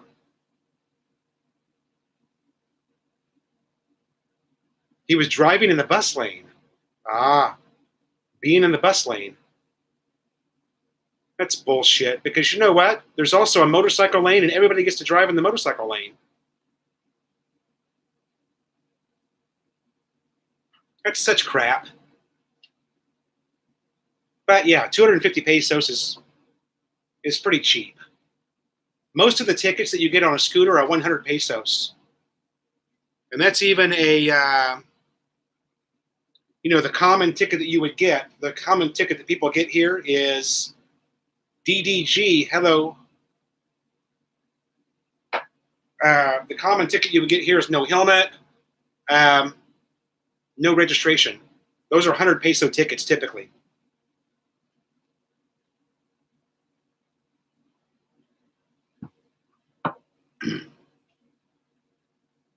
How do I like living in the Philippines? Charlie White. I like it, Charlie. I like how inexpensive it is to live in the Philippines. There's also a lot of things about living here that can be very, very frustrating. The culture is very difficult to mesh into. There's a tremendous language barrier. Okay? Tremendous language barrier. Filipinos do not speak English, they speak Tagalog. So when you live here 24/7, you get a big taste of what that's like. You know, if you're here visiting on vacation, you can be fooled into thinking that there's a lot of English being spoken here, but there's not. Very, very little. You spend a lot of time talking to nobody because no one's going to talk to you. Very few Filipinos want anything to do with an English-speaking foreigner. And that's real life in the Philippines. Rain Man, it's commonly thought that English is widely spoken. You will never go anywhere in the Philippines and walk into a restaurant or bar and hear English being spoken. Filipinos speak Tagalog or Filipino. They do not speak English.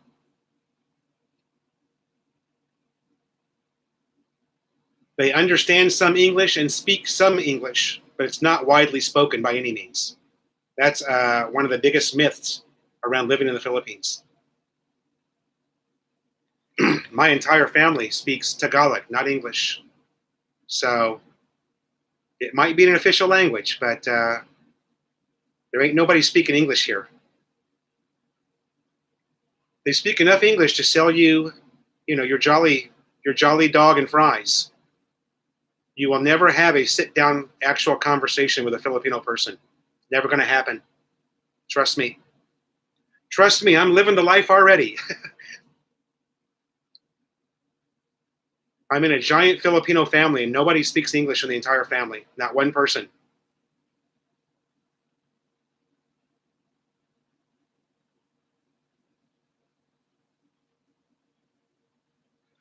It's one of the most common misconceptions about the Philippines.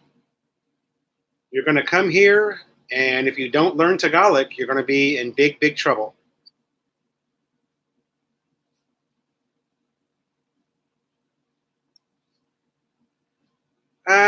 Yeah, Rain Man, I'm not arguing with you on this point. I'm not trying to contradict what you're saying. Educated Filipinos speak English when they have to speak English, when they're forced to speak it. They do not speak English, they speak Tagalog. The only time you ever hear a Filipino speaking English is when they are absolutely forced to speak it. And then they cry and piss and moan about getting a nosebleed because they had to speak English. That's real life in the Philippines. Okay? Real life.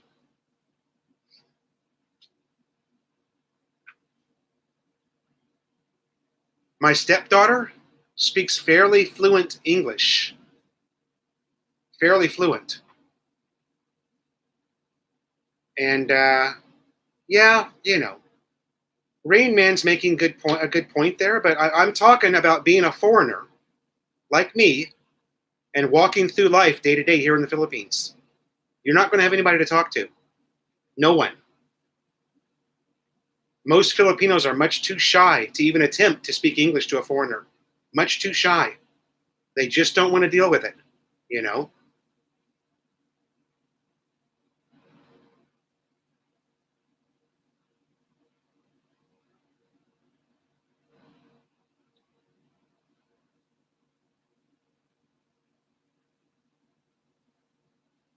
I would agree with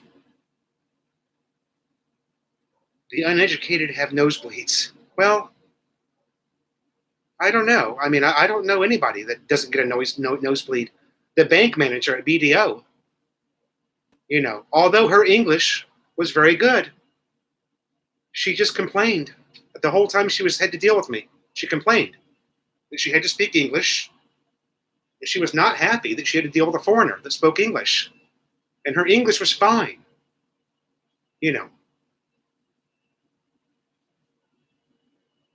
The one thing that's funny about it is most of them tend to speak very passable English, enough to get by. But they make such a big deal about it that they make a much bigger deal out of it than it really is. And maybe it's because of, this is a very dramatic society, a very dramatic culture. People love drama here. So maybe has something to do with it. Just a second, guys.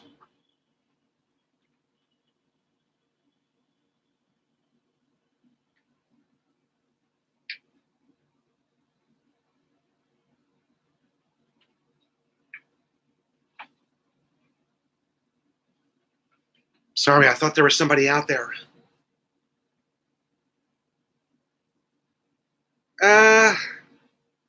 Yeah, Rain Man, they speak passable English. They don't speak fluent English.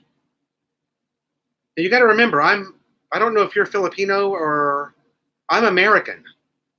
So I crave English, being able to speak English with somebody, not just small talk, not just hello, how are you, or thank you, or good morning.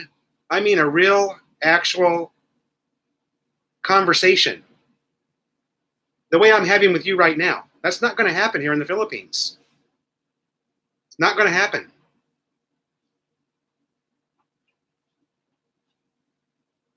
At least not where I live. Not in northern Manila, baby. Again, English small talk is very common here, but you're not going to have you'll never have an actual full-blown conversation because you're going to say something that person's not going to understand. They understand and speak some English. They are not fluent in the language. Is the Philippines economy really strong per all the economic reports? Is the economy strong? God, sorry, but I just don't know. I don't know the answer to that. I just don't know the answer to that. The dollar's very strong here. I know that. And apparently Duterte blamed Trump for the failing Filipino economy. That was just in the news yesterday.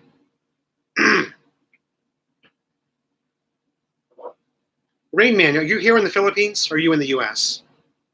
Sounds like you're in Manila. You know an awful lot about Manila.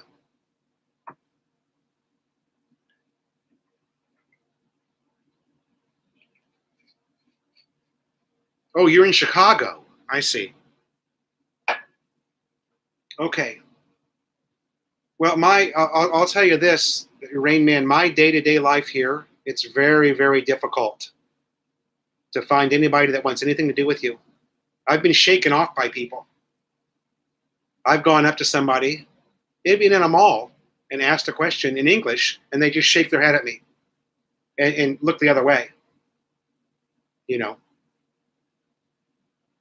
maybe you don't know that, but that's very common here. Very common. Again, that's from walking in my boots, not yours. Charles Brand, Vin Diesel, hello. Welcome to the chat. Charles Brand. Charles Brand's from South Calaocan. I agree with Pilot on the English speaking. I have a couple relatives that speak English. You agree with Pilot? Pilot. I agree with Pilot on the English speaking. I have a couple of relatives that speak English. I go to Philippines every 6 months for about 5 weeks. Oh, very nice. Yeah, before I moved here, Rain Man, I was coming every 5 months for 16 days. It's a good thing you have running water in your home. When I live in the province there, I had to pump water from the well. Hey, now that's living Filipino style, baby. And from a guy in Huntington Beach, must have been kind of shocking even. When the metro skyline is littered with cranes, this is a good indicator of a good economy. Okay. I'll agree with that. The president doesn't seem to think the economy is so good right now, and he's blaming Donald Trump for that. So,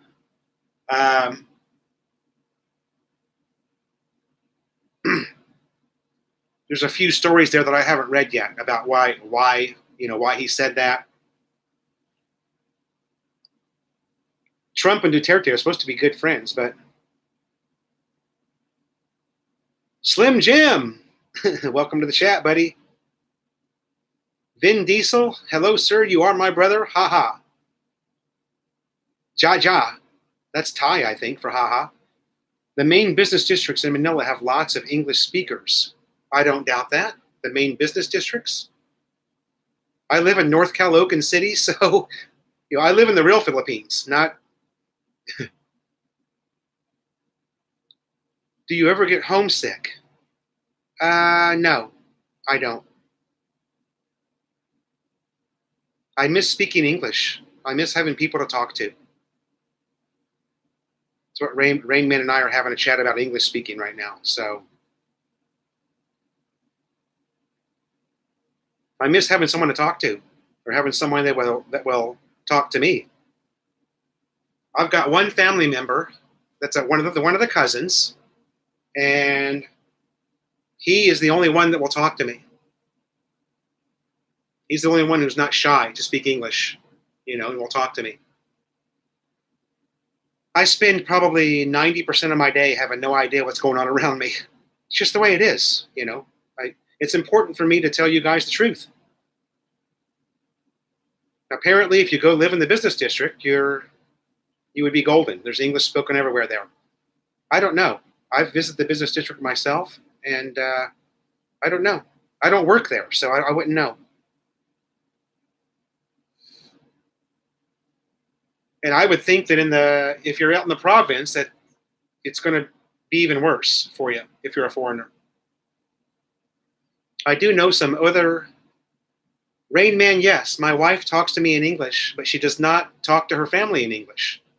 Her and her family speak Tagalog 24/7. Nobody in the house ever speaks English unless they have to speak with me. Nobody ever speaks English, ever. I've never been anywhere in the Philippines where I heard English being spoken.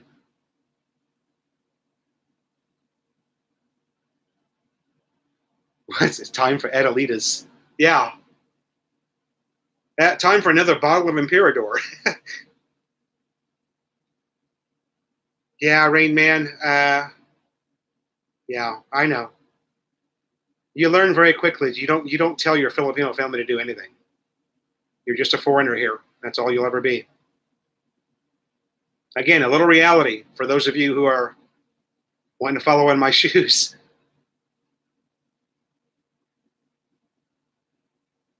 Just because you're paying the bills doesn't mean everyone's going to start speaking English.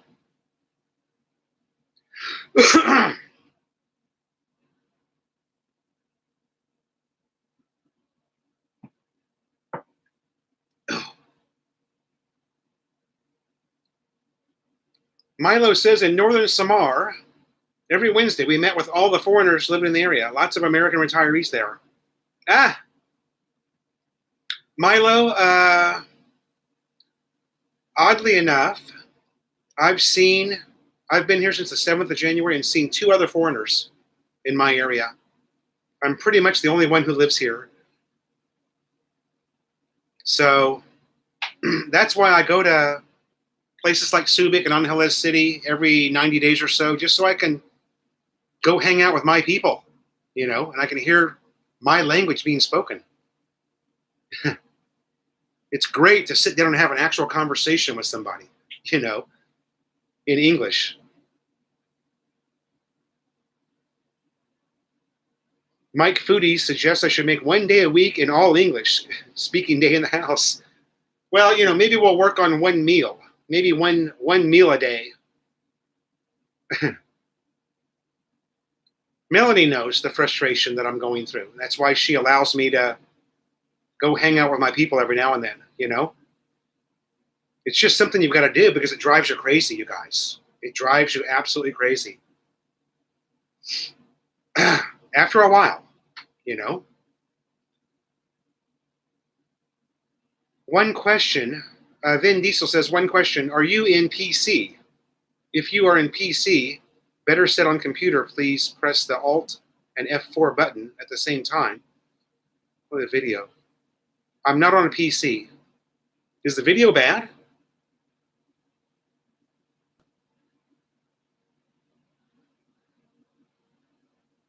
Is my video quality bad?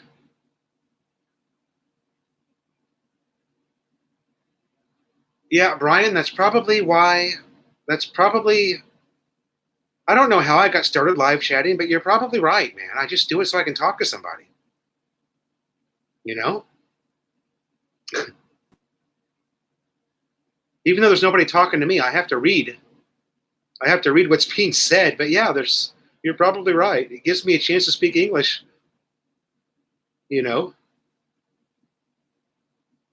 Okay, Vin Diesel. Others are saying the video quality is okay. I would almost agree with you. The screen that I'm looking at on my laptop, the video looks grainy, but everybody else is saying on their end it looks okay. So, you guys, something funny.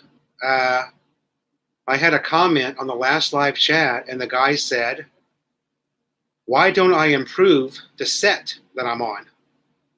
He's get this. He said, did I tell you guys this already? He said it looks like I'm doing a live chat from a Marine Corps barracks. Marine Corps barracks? Talaga?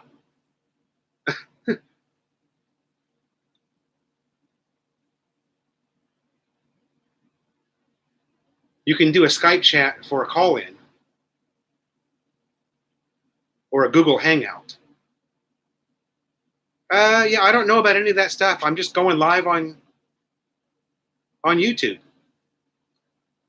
Yeah, I didn't want to, you don't want to, when you're a vlogger and you get comments like that, that the person maybe they're drinking when they make the comment or something, because it just happens, right? And you don't want to get into, you know what I mean? You don't want to, what am I trying to say? You don't want to fire back at the person. But I just thought it was funny because he'd really be disappointed if he knew my whole house looks like a Marine Corps barracks. This is it, baby. These green walls. It don't get any better than this. You know, I don't know about doing Skype and then transferring to YouTube. I don't know about any of that, or a Google Hangout. I guess if I'm going to get serious about this, those are things I need to investigate. They all speak English, and they will warm to you, and then you will be in. Okay. There will be a club in your area. He might think you bought a home from the Clark Air Base Barracks. Yeah, I don't know. I just thought that was funny. He told me that I don't have enough light on my face, and that I need to improve the background because it looks like I'm in a Marine Corps barracks. I just thought that was hilarious. I'm just like, well, dude, if you could see my house, you'd be shocked. You know, this ain't Southern California, baby. Oh, sorry, Slim Jim. The Lions Club. No, I see it. Yeah, you said that before. A Lions Club. You got a ready-made green screen behind you. That would be cool if I could make it like I'm skateboarding or something while I'm talking to you guys. That'd be awesome. Jollibee is all you need. Yeah, he's right there. You guys see Jollibee. And Stitch. That's Melanie's. Melanie is a Stitch fanatic. You saw that tattoo she got, right? She got a Stitch a tattoo on her leg. Slim Jim, I'm going to write that down because you keep saying that. A Lions Club. Lions Club. I'm just thinking there ain't going to be no Lions Club around here because I'm the only foreigner, you know? I just have to write that down. Oh, wait. Wait long. I'm going to write it right here. Lions Club. Ah. Look for a Lions Club. I know they have all those things in Angeles City, but there's tons of foreigners in Angeles City. There's no foreigners here. You know what I mean? They have all that shit in Angeles City, in Subic too. You have to socialize, mate. Slim Jim, believe me, I socialize a lot, buddy. I'm out and about talking to people all the time. The problem is getting somebody to talk to me, getting somebody who talks back. Is that when I'm in Argentina, I have a bad signal, so it's like I'm generating an extension of scope. I like to enjoy this. Press the Alt and F4 keys. Thank you.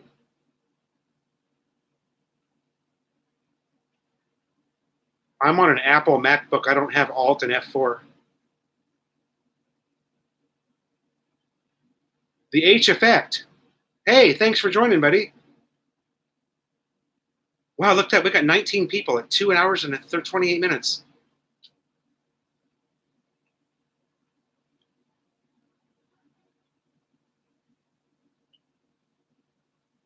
Oh, they're Filipinos. I got you, Slim Jim. Okay, I got you. The Lions Club give out those fake lifesavers. I don't know about the fake lifesavers.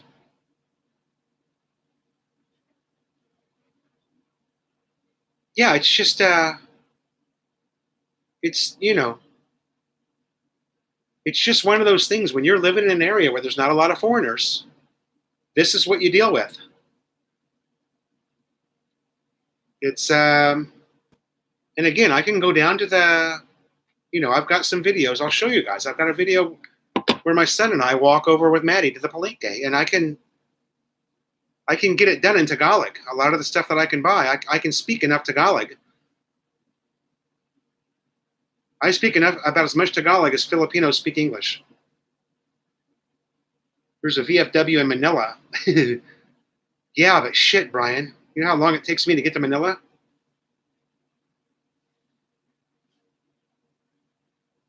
Nothing wrong with that. Oh, wait. 21 people now at 2 hours and a half. Thanks for coming in, you guys. Charlie White, have I had the channel very long? I've had the channel since 2014.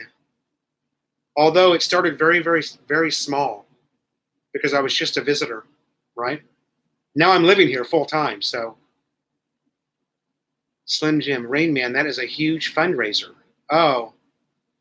So a fake lifesaver is a huge fundraiser. Ward USMC DI, nothing wrong with a Marine Corps barracks room. Oh, hey. So fellow USMC in the room, check this out.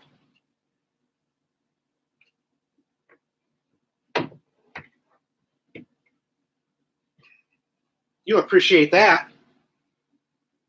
Huh?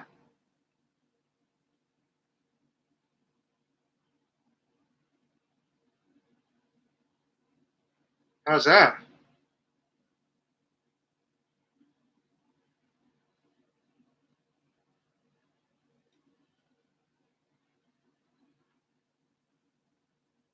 I had that made my last time in Subic. The last time I was in Subic Bay, I found a guy.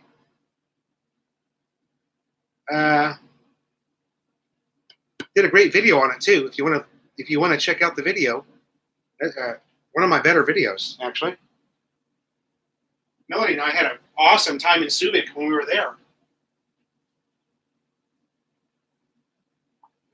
Really a lot of fun, that area.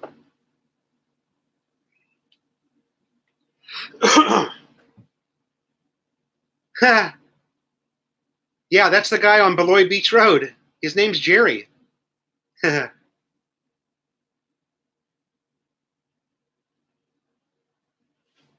You could always get those made. I remember in Olongapo, you know?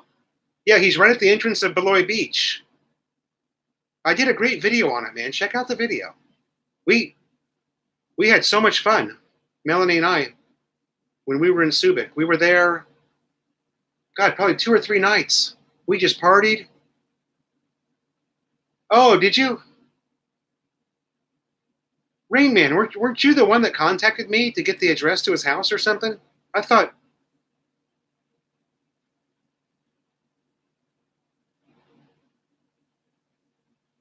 I feel like you and I. Oh, okay. I thought we had this conversation before. Somebody I remember contacted me on. Okay. But you're a subscriber of mine, right? Rain Man?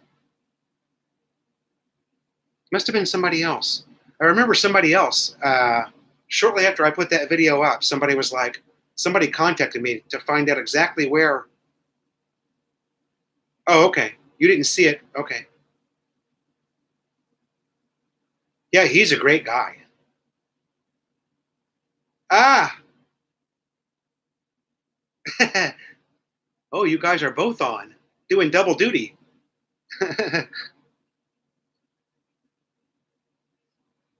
I think I knew that, Milo, and forgot. Yeah, Ward, USMCDI. Over the years, I lost or broke all the MC souvenirs I had. No way, really? But don't you remember seeing those on everybody's desk? Or there's a desk version also, right?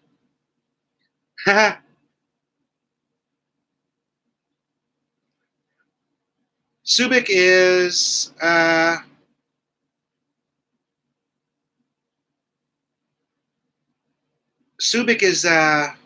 I don't know. It's like it's kind of like a big beach resort now. There's a lot of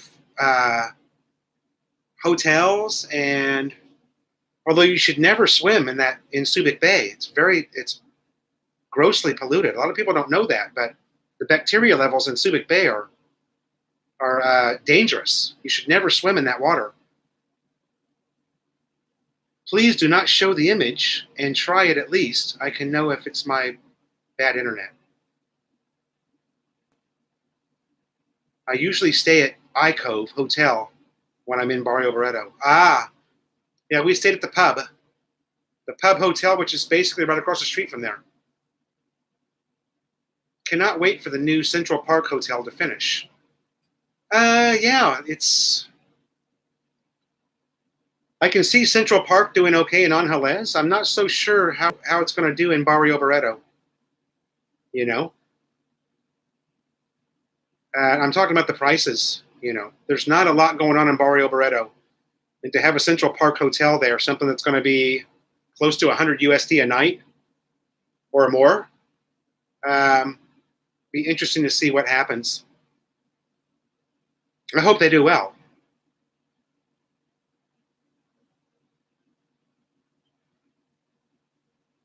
Vietnam refugees, no shit. Grande Island, yeah. Grande Island was also a big liberty thing. From what I'm a member of a couple of different Facebook groups that deal with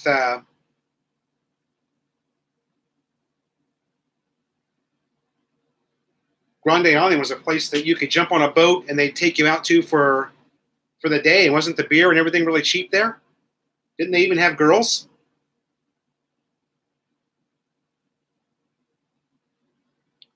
Can you drink your tap water?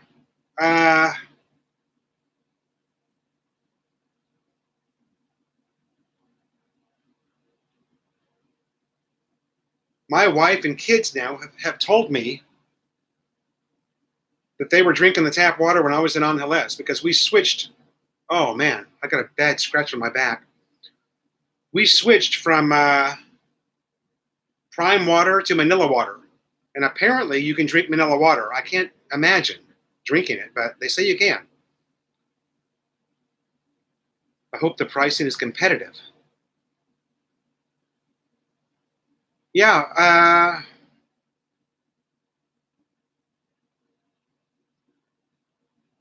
it's just for me, Rain Man. It's odd. I don't know what type of tourists they're attracting there because most foreigners go to the barrio because it's less expensive than Angeles City. That's why people go to the barrio. So it's odd to see this hotel going up. That's what is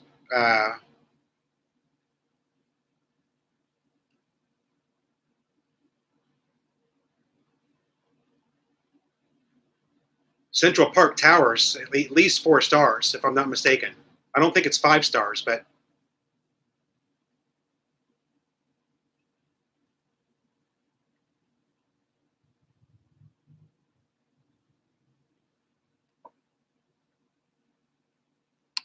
yeah, I don't know, Raymond. My family drinks it and they're fine. They would not drink the prime water. My family claims Manila water is safe, but I don't know. I don't drink it. I drink the water out of the blue, you know. I got a bad scratch on my back, man. It's irritating the hell out of me. I don't drink out of the tap. My family does. They say it's fine.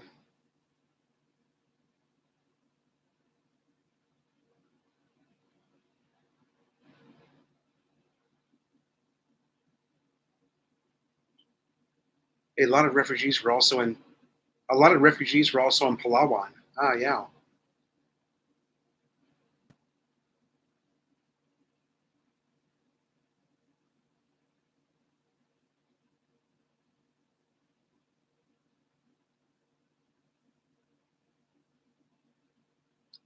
Vin Diesel, I'm sorry, buddy. Maybe you have a bad internet connection. I'm sorry. I don't see any reason to push Alt and F4 to make your video on your internet better. I'm an internet guy. I know that's not going to work. Sorry.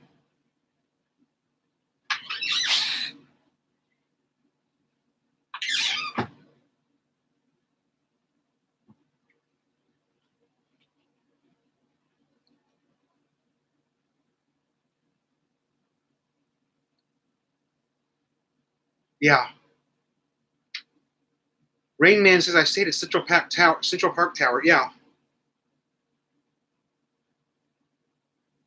It looks nice. I've taken some great pictures of my wife in front of that hotel. I've never stayed there though.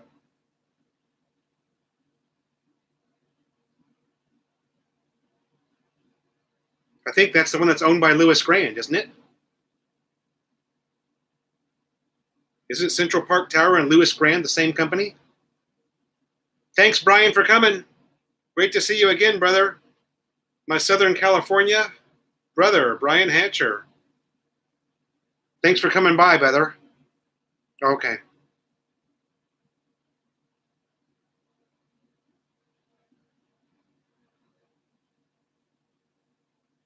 The Lewis Grand Hotel in Angeles City used to be one of the nicest hotels in the city, and it has gone so far downhill.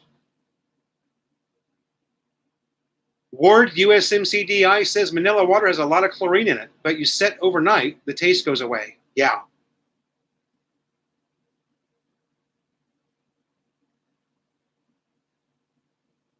I bought an infrared water sterilizer for my house. Kills everything. Cost a couple of $100. Oh, very nice.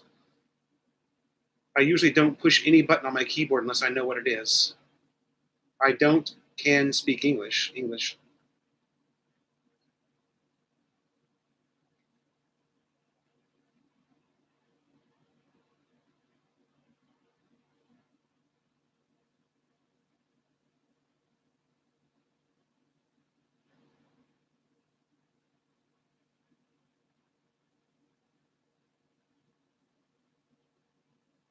Yeah, we're going to continue to buy the water in the blue jugs. It's 24 pesos for one bottle. And God, that thing's got to be 5 gallons.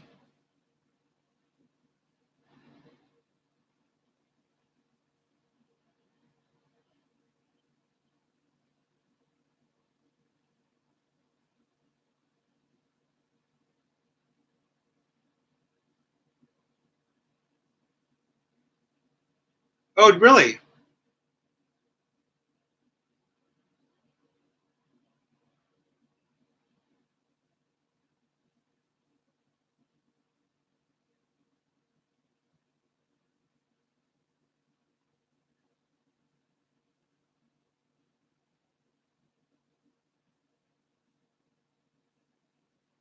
Ward says he drank a lot of Manila water when he was there. From the company Manila Water.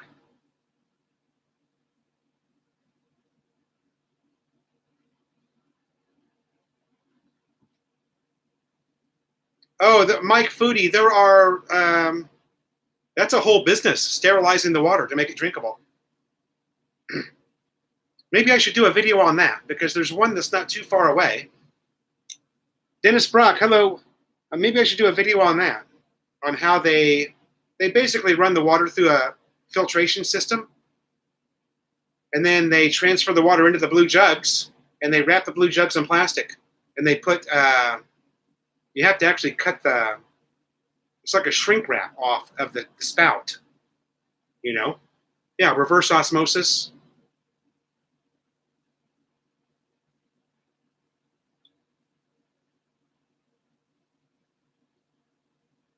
Maybe I'll try to do a video on that if I can get the guy to talk to me.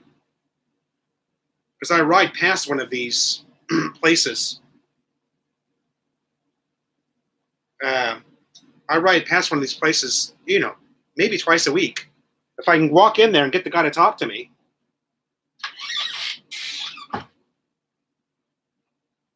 Maybe I'll do a YouTube video on that. Filler, Dennis Brock. Huh. I would never drink out of a tap anywhere in the fills, for my fresh well is safe. Okay. In Samar, we drink water from the well. Great water. Oh, I bet.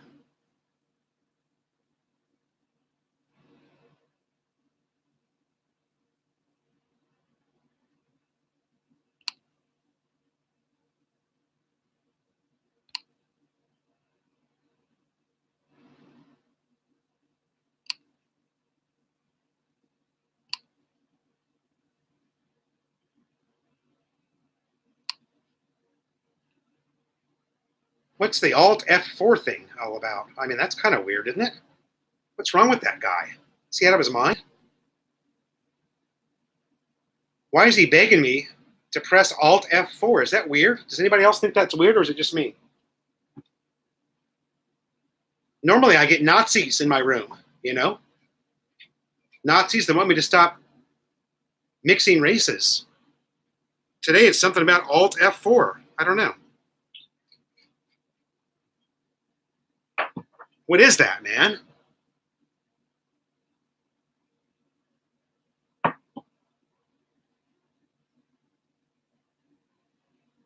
Oh.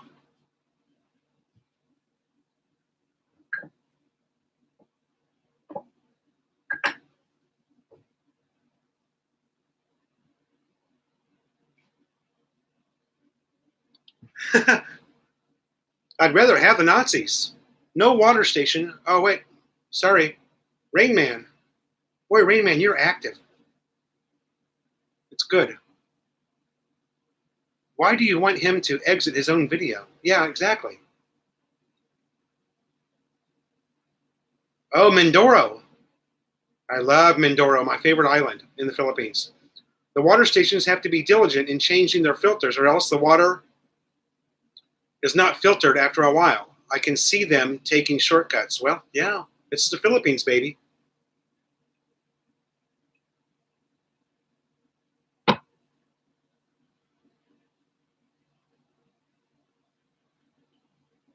That's what makes living here so fun, Rain Man. That's what being here. That's what being here 24/7 is just so lovely, you know.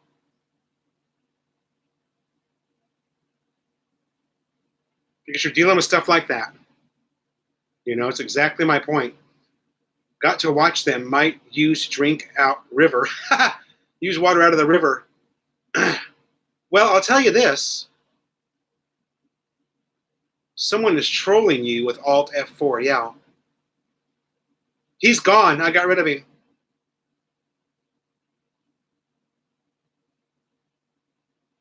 Oh, that's funny. Milo, you're still a moderator, huh?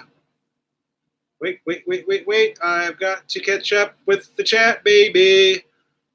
Decades ago, tap water used to be fine to drink there. Was it because of the Pinatubo eruption that it changed all that? Good question. That's a great question. I do not know the answer to that. But what a great point.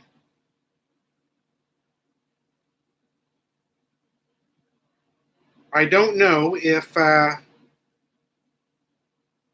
had already removed him, Milo. Him and his buddy. He had a buddy that came in too.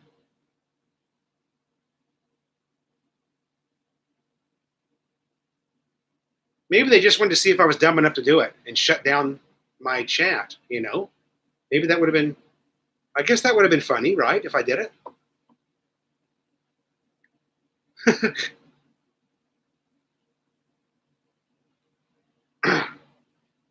Arnaldo Johnson, I didn't know that that was the case. It's funny when you're driving from Angeles City to Subic, you can see there's still ash in the riverbeds. You can see it. And how many years has that been now? 91? Pinatubo Blue? Yeah. You can still see it.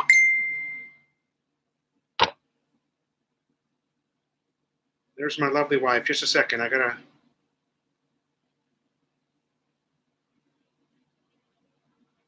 We're going to SM North, and then we're going to come home after. Okay. Okay, honeycomb. My wife and her mother.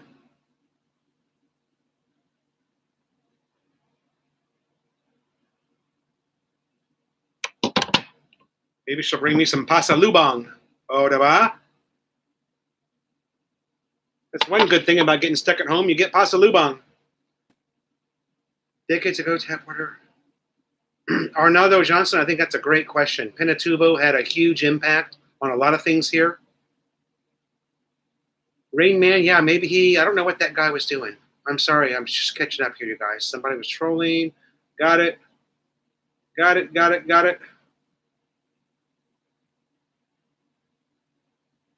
you have a water heater in your shower? No.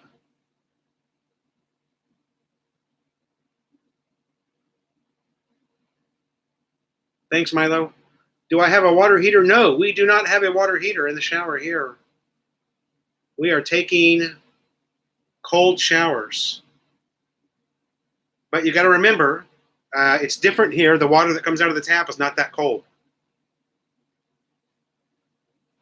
Ah, Mike Foodie. What is Pasa Lubong?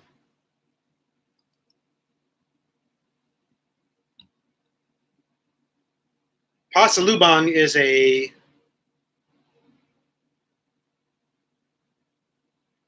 kind of a gift. What happens here in the Philippines is, for whatever reason, somehow in this culture, in other words, you can bring Pasa Lubong. It's actually just a gift. You can bring Pasa Lubong from the U.S. to your fiance and her parents. Pasa Lubong would be basically a gift. But it's so out of hand here in the Philippines that if Melanie and I go grocery shopping and we leave the kids here at the house, which is the smartest thing to do when you go grocery shopping, never take your kids with you. Everybody knows that. Then we have to bring Pasa Lubong back for them. You know? We have to buy them something and bring them Pasa Lubong back. It's just, I don't know.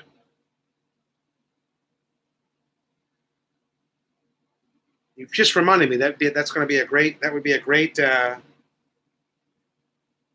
Tagalog word to do, because it's such a prevalent thing here in the Philippines. You always have to bring Pasa Lubong to somebody.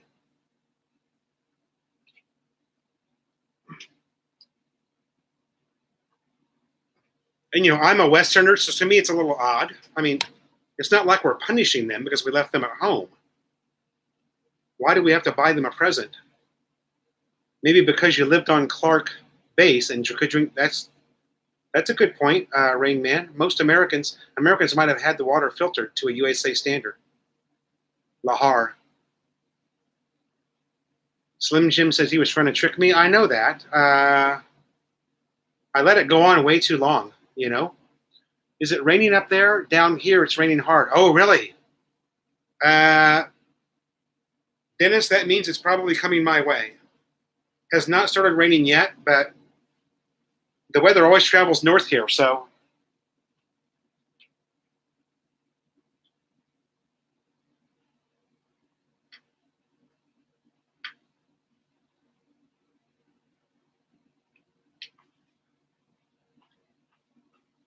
Ha! Has not started raining yet, friend, but it's looking ominous for sure. Okay, I'm sorry. How old is my wife? 35. She is 35 and looks 25, probably. Bucket and a tin can shower. It's just, yeah, I guess you just get used to it. It's pretty cool when I go to Angeles and I'm in a hotel room that has hot water. That's pretty cool, because that's something I don't have here. It's the equivalent to bringing over a bottle of wine when going to a friend's place. Yeah. Yeah, many takers. You must bring a gift for every little thing. Yeah. It's like you're punishing the people that didn't go to the mall with you, or. So you have to bring them a gift because you punished them because they didn't go with you. It's a little out of hand, really. Yeah, Let and Melanie, my wife, got along great. I believe Let is from Mindanao, and so is my wife. So Melanie and my wife are like two little peas in a pod. Not to mention the fact that they look a lot alike, too. They look like they could be sisters.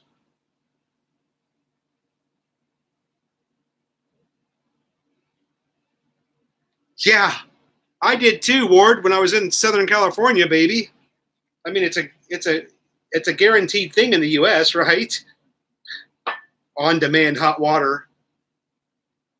So I'll tell you what, that's one thing my wife loved. She loved about the USA. You could just turn a knob and hot water came out. She thought that was the coolest thing. She really did.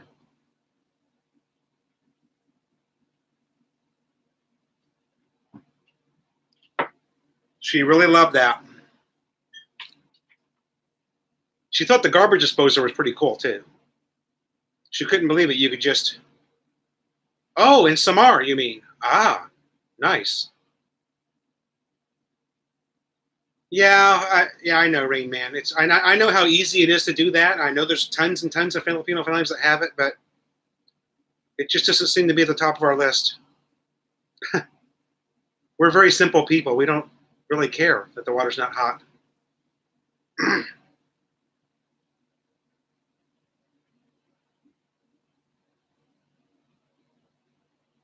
Best thing since cracked ice. Now, we like to buy the tube ice and break it down into small cubes ourselves. We're real simple people here. We ain't buying no damn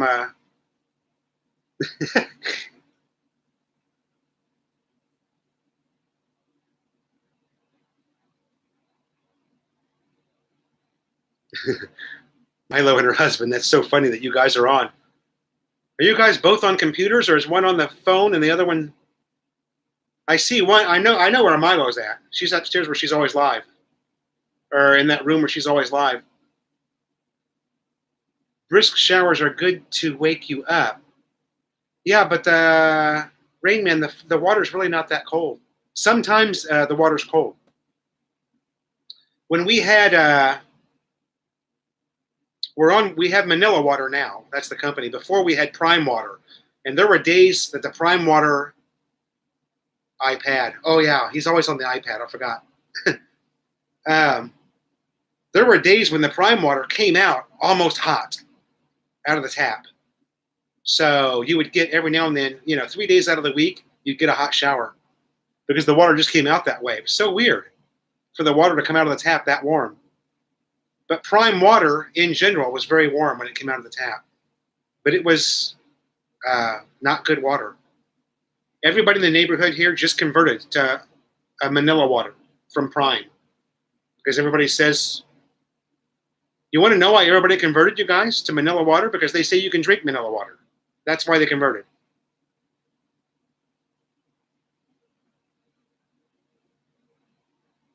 Don't kill the messenger. I'm just the messenger.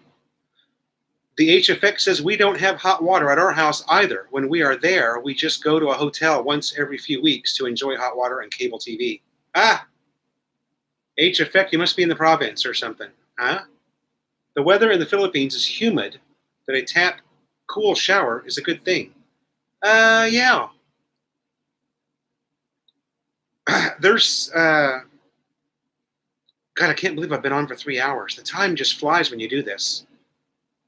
The water on Manila that comes out of the shower about 2 days of the week, maybe 2 or 3 days out of the week. Oof, it's cold, man. You just have to go. Just get in there, get out really fast, But yeah, you're right, Arnaldo. It's normally 85 degrees inside my house, and that's on a cool day. Mike Foodie, yes, we do. We don't have a choice. Lots of soap, baby. Lots of soap and lots of scouring pads to make sure that you get it really well.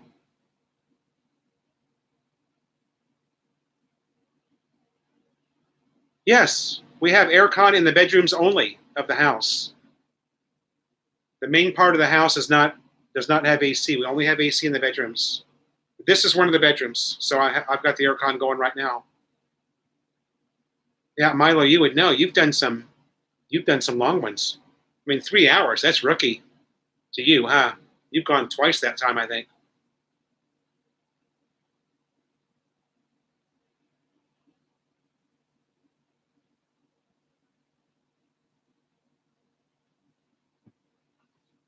Oh, I want to mention again to you guys that are thinking about expatting in the Philippines, you can no longer own or have or carry a Philippines driver's license. Did you know that? It's a new law here in the Philippines. You did 6 hours. Wow.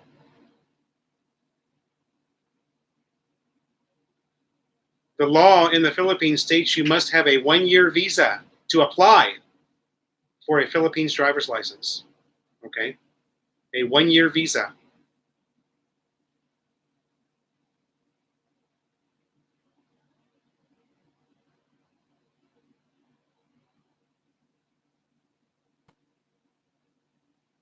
Yeah, you need to get a 13A visa once you become a permanent resident. 13A is what it's called. A lot of people can't do that, though. A lot of people can't get a 13A. You got to be married to a Filipino to get a 13A visa.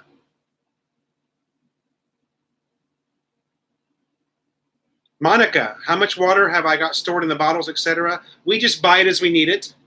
Okay, as it runs out, there's a sorry store 60 steps away that sells it.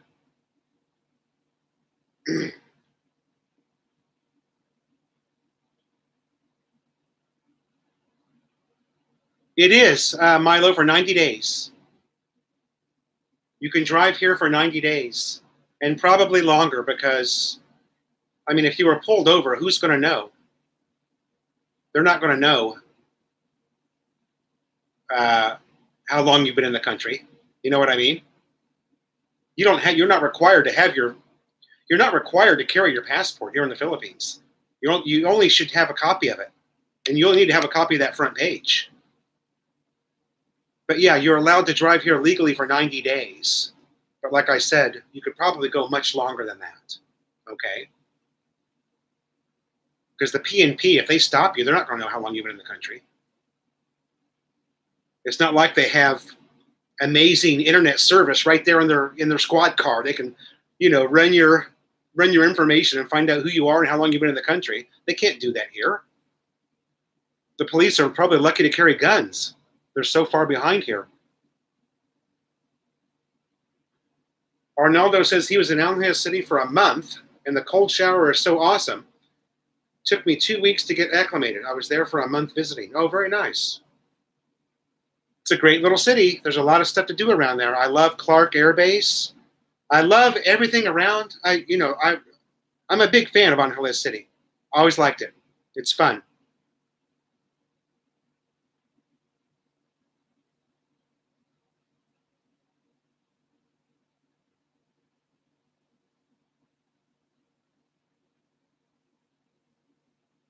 The other goes by making an investment. Okay.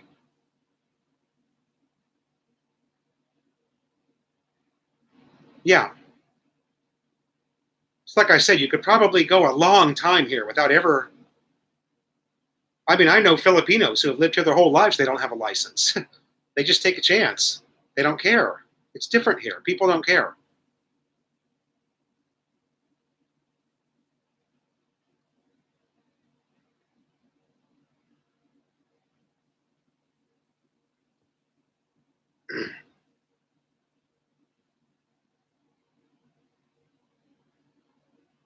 Yeah, there's a lot of people, HFX, as you probably know, that are living here on a tourist visa, and that's all they're ever going to have. So for those people that are living here on a tourist visa, as a lot of people do, they just go and renew. They get 6 months at a time or 3 months at a time. Those people will never, ever have a Philippines driver's license. Mike Foodie, yes, you do. You do return the blue water jugs and you get new ones. Well, not new ones, but recycled ones. They're wrapped completely in plastic. So, yeah, what's that card, Dennis? You get it at City Hall now or something. It's an ID. You get an ID card of some sort if you don't want to have a license. Well, no, I've got the ACR card too. You get that. You apply for that at 60 days after you've been here for 60 days. But there's some kind of ID card that's available now. I've seen it at City Hall here in North Calocan. I don't remember what it's called. It's almost like a library card or a voter's card.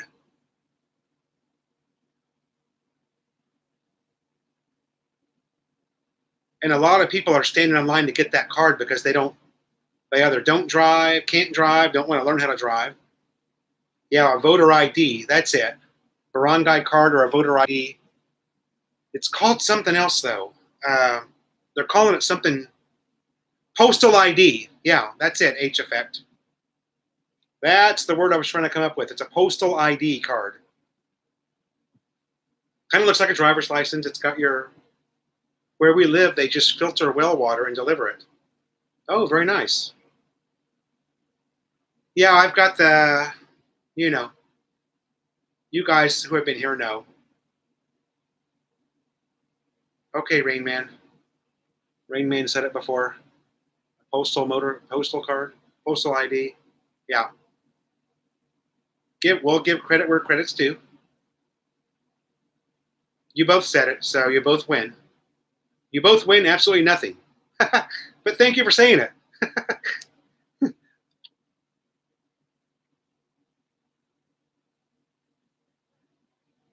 Filtered in a plywood pouch. Pouch?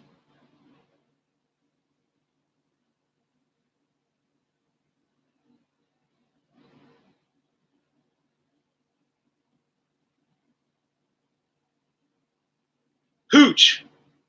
Hooch or pooch? Hooch.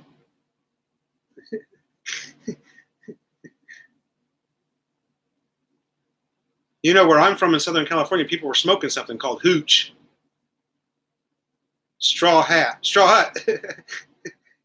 He said straw hut.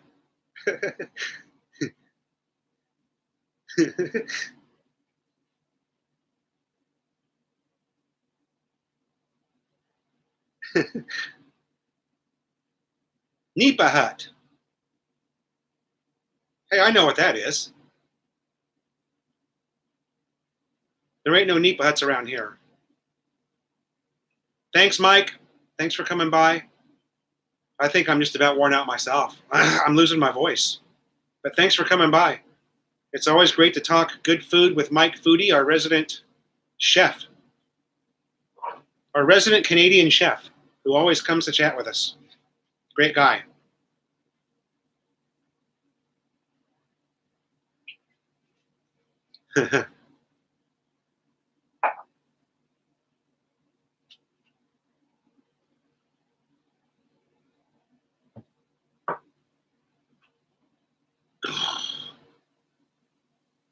Thanks, Rain Man, for coming by. Always great talking to you, buddy. And you know, at 3 hours and 7 minutes, I think I'm going to wrap it up too.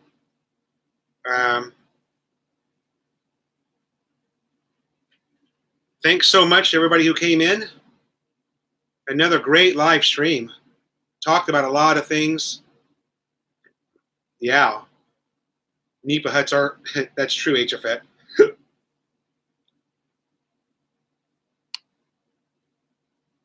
Thanks, Dennis. Thanks to everybody, if you're in the room. Thanks to everybody that came by. Another great chat. North Calocan City, baby, where the city meets the province. And we'll do it again. Thank you to everybody, especially Milo. Almost midnight there, yeah. Thanks, Milo. And thanks, Ward, for coming in. Ward on the iPad. Bye now. We'll see you guys on the next video. I've got a couple of videos to put up before I'm going to live chat again. So we'll see you on the next one. Bye now.